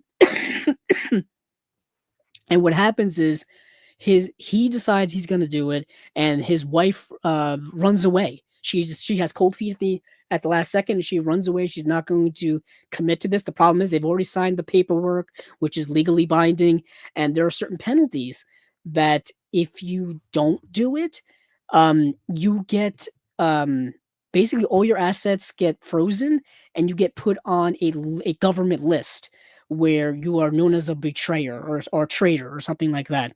So he just goes through it, and like I said, the wife has run away, but it's now left to his kids to kind of figure things out, because there's also another clause, another legal clause where um one of them needs to basically substitute for the missing wife in terms of enlisting, and it's up to them to decide which one of them is going to do it. And this leads to a lot of infighting, literal fighting, and all this kind of stuff. It's an interesting philosophical thought experiment of a movie, if you will. And it's a tight 90-minute film. I thought the acting is really good. There's recognizable actors in here with Jay Baruchel, Emily Hampshire. If you've seen Schitt's Creek, Enrico Colante is in the movie. He was in the show Veronica Mars. He plays the father in Veronica Mars, but he's also in Just Shoot Me, the '90s sitcom with David Spade and Laura San Giacomo. He's also always a great actor. I always forget that he's from Canada. This is a Canadian film through and through. Even all the actors I think are Canadian. Um, uh, um, yeah, it's a lot of it's an interesting like thought experiment film. It all takes place in one setting, like in a house. Um, it's an interesting movie. Interesting movie. It's a good film. It's a good film. It's an okay film from a first time director. That's what you have to keep in mind. First time director. Uh, it's called Humane. Humane. What do we have here for special features? Commentary track with director Caitlin Cronenberg and writer producer Michael Sparaga, 3 deleted scenes, complete musical score. Okay. Behind the scenes photos, the endings short film, booklet with new writing by Nadine Whitney. Um, that's it. That's it. This movie's from 2023, so relatively new-ish. I think it's either from 2023, 2024, depending on the theatrical window or whatever. Um, yeah, that's the movie Humane. So let's go on to. Oh, I didn't get to see The Great Absence, but anything put out by Film Movement, I would recommend at least giving a watch to. Shutter, if you have the Shutter streaming service, you can watch Grafted. I think if you have Shutter, Humane may be on there as well, but I watched it on Hulu. The Ghost Galleon. So I watched this movie because this sold out very fast. 2,000 there's 2,000 units that were the limited edition, the one with the slipcover. This sold out very quickly. So I'm like, oh, people really, really, really digging this 1970s um, zombie movie, right? I watched the movie, and I should have known. I always underestimate people's preclusivity or people's favoritism for like really bad horror films from the 1970s. and I use the word bad in a general sense. Um, More of like cult-ish bad. Like this is definitely a cult movie that people who love 1970s B horror zombie movies, movies that are not Dawn of the Dead, movies that are not Fulci Zombie, um, you know, I really forget that people have a favoritism for these types of movies, even if they're terrible. Um, and That was my fault. That was my fault. It's not a great movie. It's actually the third film in a sequence of films. So with that being said, I was kind of off kilter a little bit. But let me read this here. Featuring a captivating cast, including Jack Taylor and Barbara Ray, The Ghost Galleon is the third chilling chapter in the cult Blind Dead saga, written and directed by visionary Armando de Osorio. It melds atmospheric gothic horror with a surreal dreamlike quality and unforgettable undead mythology. Acclaimed by genre devotees for its eerie mood and widely regarded as the most surprising film in the saga, this 4K restoration from the original camera negative brings the legendary Templar Knights back to life, fully uncut and loaded with brand new and archival extras, making it essential viewing for fans of Euro horror and supernatural terror. Yeah, I guess that's the best way you could sell this movie. There's definitely an atmosphere to it that's really cool. The zombies are really cool. The concept of it, of these Templar knights coming back from the dead and, you know, murdering people, I guess is a cool 70s thing. You got the fog machine dialed up to 1,000,000. Kind of reminded me a lot of um John Carpenter's The Fog. The just nowhere near as good, obviously, nowhere near as good. And but it's got that Euro 70s sleaze to it a little bit in there. Um yeah, it definitely has that vibe to it. But anywho, special features: 2 disc set, 4K and Blu-ray. Scanned and restored in 4K from its original 35mm camera negative. Presented in both its Spanish language soundtrack with newly translated subtitles and the English dub track. So I watched the English dub track. Yet again, that's another English dub for me. When you can tell it's not supposed to be in English, bothers the heck out of me because it looks so obvious. It looks so obvious. But that was the only way I could see it. This is available on Tubi, and it was the only way Tubi had it was with the English dub. A childhood discovery, a new appreciation by Diego Lopez Fernandez, creator of El Buque, Maldito fanzine, a new mythology in Spanish horror, a new interview with Stiges Film Festival director Aniel Sala on Armando de Osorio's horror career, Unmasked the Templars, a new interview with FX artist and film historian Antonio uh, Gasununo, Armando de Osorio, The Last Templar, an archival documentary featuring Armando de Osorio, Lone Fleming, Paul Naschy, and Jack Taylor, among other key figures of Spanish horror cinema. And I feel like if you know Spanish horror, you may have a much bigger appreciation for this movie than I do. Um, having not having having not knowing a lot about Spanish horror, I don't have that connection to it. But let's move on from there. So that is the Ghost Galleon. And let's see. Oh, I did want to make mention of this. Film Movement Classics is putting out that Fritz Lang double feature epic. It's important because I'm a big Fritz Lang fan. I want to own every Fritz Lang film, so obviously I need this. It's already down to standard editions. Damn it. Um, so this is after more than 2 decades of exile in Hollywood, master filmmaker Fritz Lang triumphantly returned to his native Germany to direct his lavish 2-part adventure tale from a story he co-authored almost 40 years earlier. Called to India by the Maharaj of Ashnapur, architect Harold Berger falls in love with a beautiful temple dancer Sita, who is promised to the Maharaj.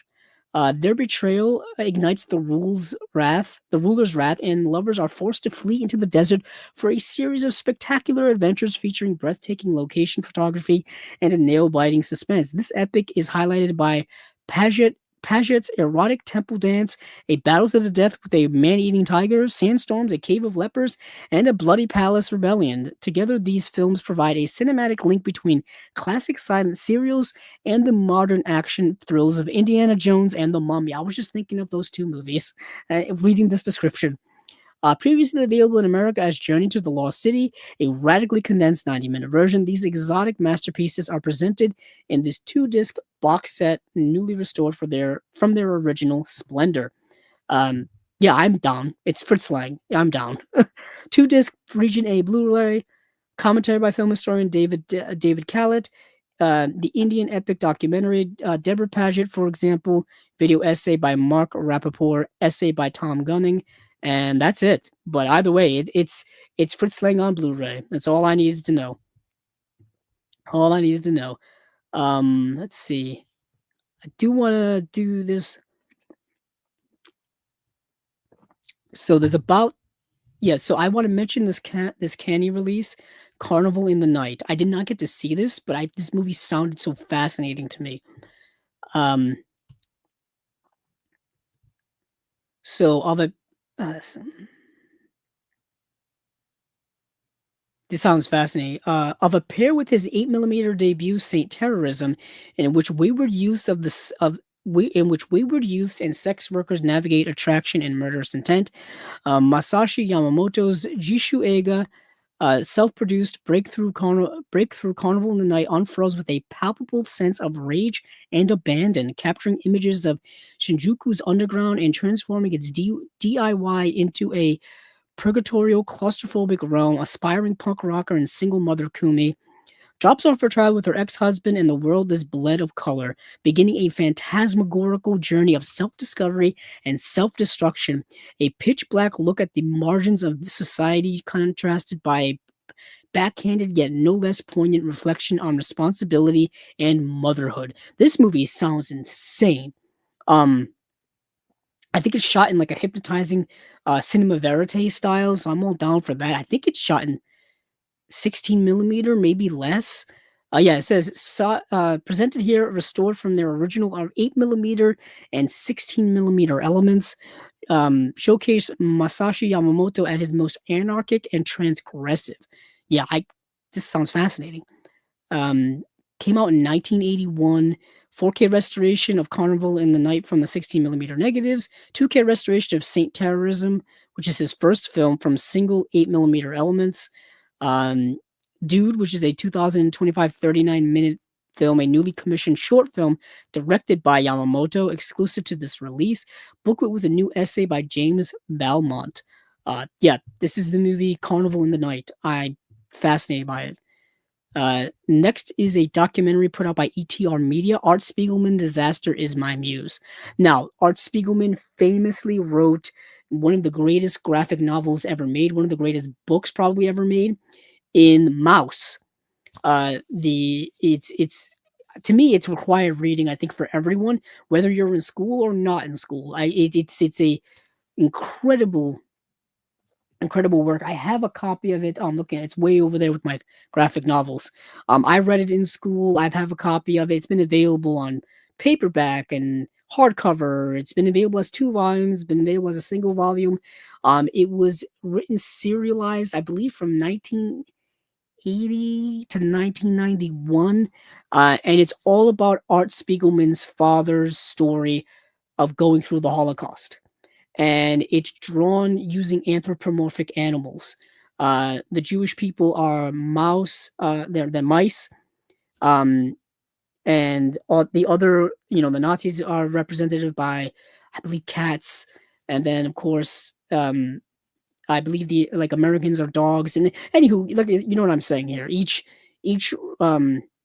group of people are represented by a different type of animal and whatnot. But the part of the story is, of course, telling this story about the Holocaust and those events and all of that. And it's a incredibly powerful book. It's an evergreen story. It really is. And it's fantastic. What's great about this documentary is Art Spiegelman is still alive. Art Spiegelman is in his late 70s. I think he's 78 now. And you get interviews with him in throughout this documentary. So it's not like, and of course, some of it's archival, some of it goes back to his earlier days and all that kind of stuff. But a lot of it is, there's some modern stuff in there and whatnot. But not only does it tell about the making of Mouse, but it tells about the life and story of Art Spiegelman, of his relationship with his parents, and him going to school, and him getting into comic books, and him working in the comic book industry, and drawing and doing underground comics and all that kind of stuff. Which is, for as a comic book fan, that stuff is just great to me. It really, really is. And That was really such a joy, and I like this documentary a lot, like, a lot, a lot. It's a relatively new documentary too. It's from 2024? 2025, actually, so there you go. Can't get much newer than that. But for special features in here, um, art it's got deleted scenes, it's a 2-disc release.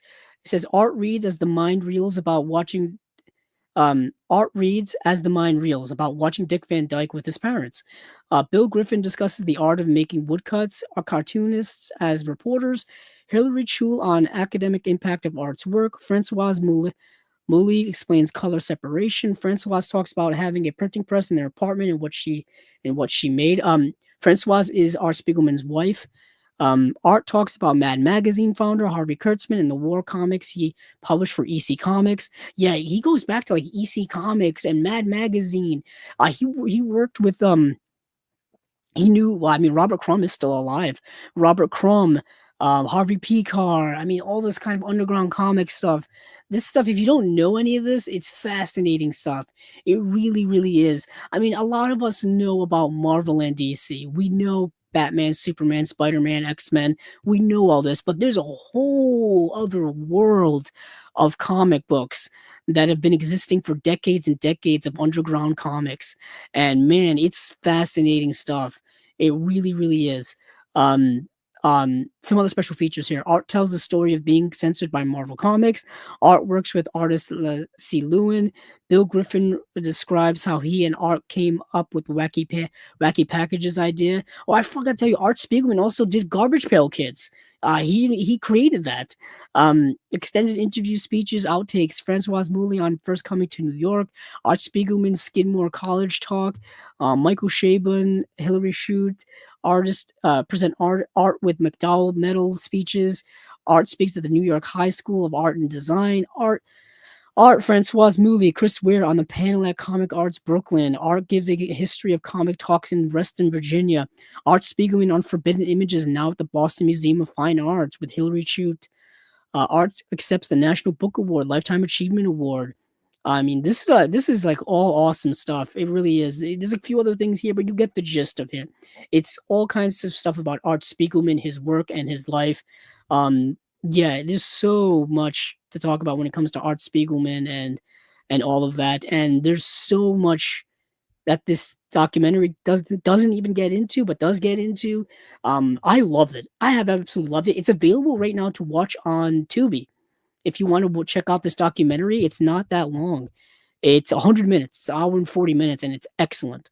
Once again, if you know about Art Spiegelman and you know about Mouse and you know all this already, a lot of the stuff is not going to be new to you. It's not going to be revelatory in any way, but I still find it all really, really good.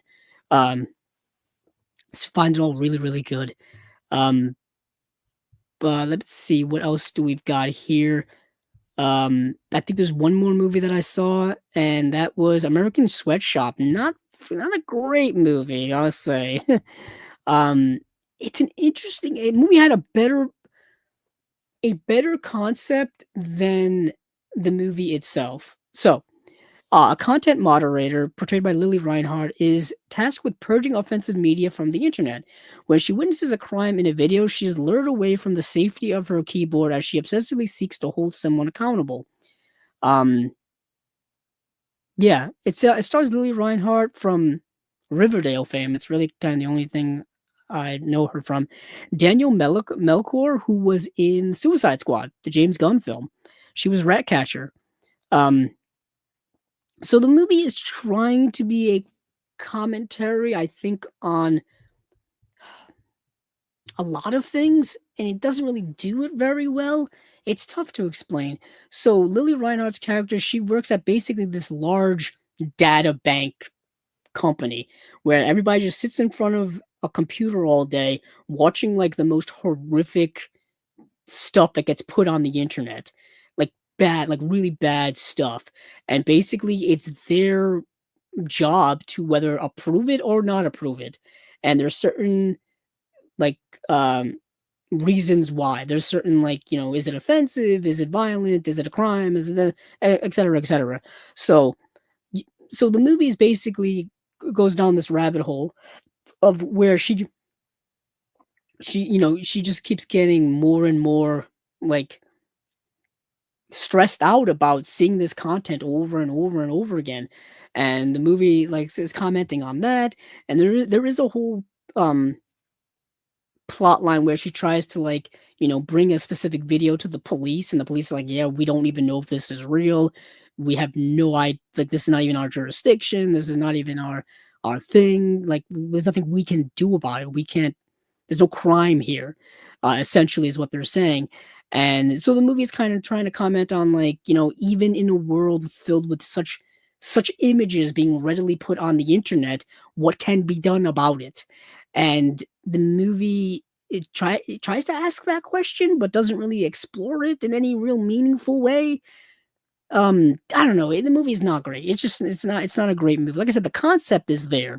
There's something there with a modern um social commentary, if you will, because obviously we're all on the internet. We're all scrolling somewhere, and there's gonna be things we wish we never saw, and there's gonna be things posted on the internet that probably should never be posted on the internet or anywhere, or things that should never happen in life.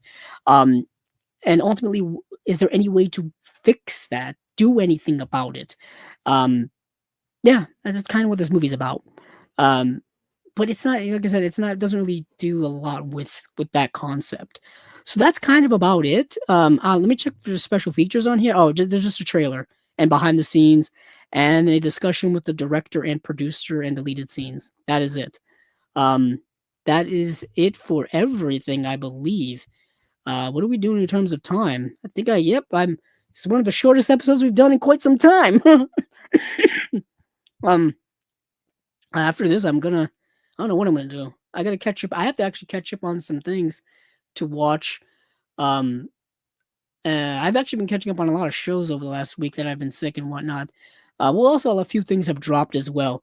Um, so I've been catching up on that. I'm catching up on some movies I've got to watch here.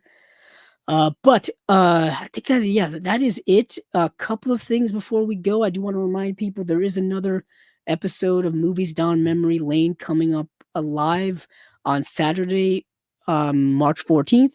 We will be talking about Scott Pilgrim versus the World, which is truly a fond memory for myself.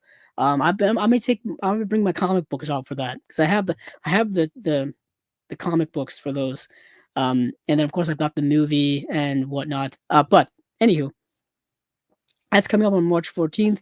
We're having an unwatched pile on March 29th. We will be back here for Chasing Labels in 2 weeks' time, which will be the 16th, the day before St. Patrick's Day.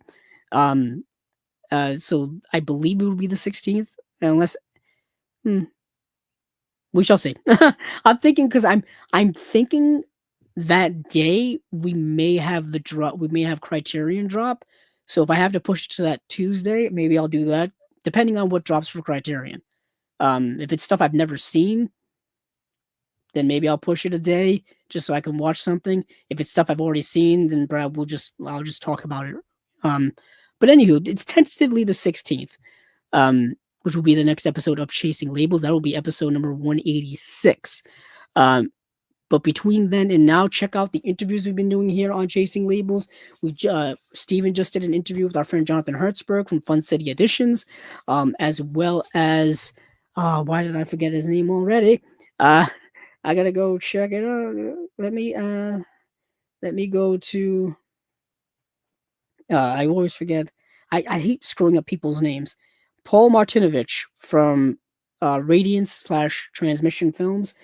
He worked on Night of the Juggler as well as The Stuntman. Those two releases from Radiance. So check out those interviews if you haven't already. Plus anything else that we've got going on here. Also, there is a Chasing Labels shorts and clips channel that we've started already. There's a few shorts I have up there of I've been doing like this anniversary release because anniversary shorts of movies that are having anniversaries this year. Whether it's 15 years, 20 years, 50 years, 55 years. You know what I'm saying? This is one of those types of years. So I've been making little shorts on there. Check that out if you haven't already either. But yeah, thank you all for listening. Thank you all for watching. Check out Movies Down Memory Lane as well. You can find the audio for this episode anywhere podcast audio can be found: Apple, Spotify, Google. The audio is actually also here on YouTube as well. Of course, the replay is under the live tab, if you will, the live tab. Check out all the things we've got going on here on Chasing Labels. And hey, we're in March, starting a new month. And also, hey, keep on watching those movies because I know I will.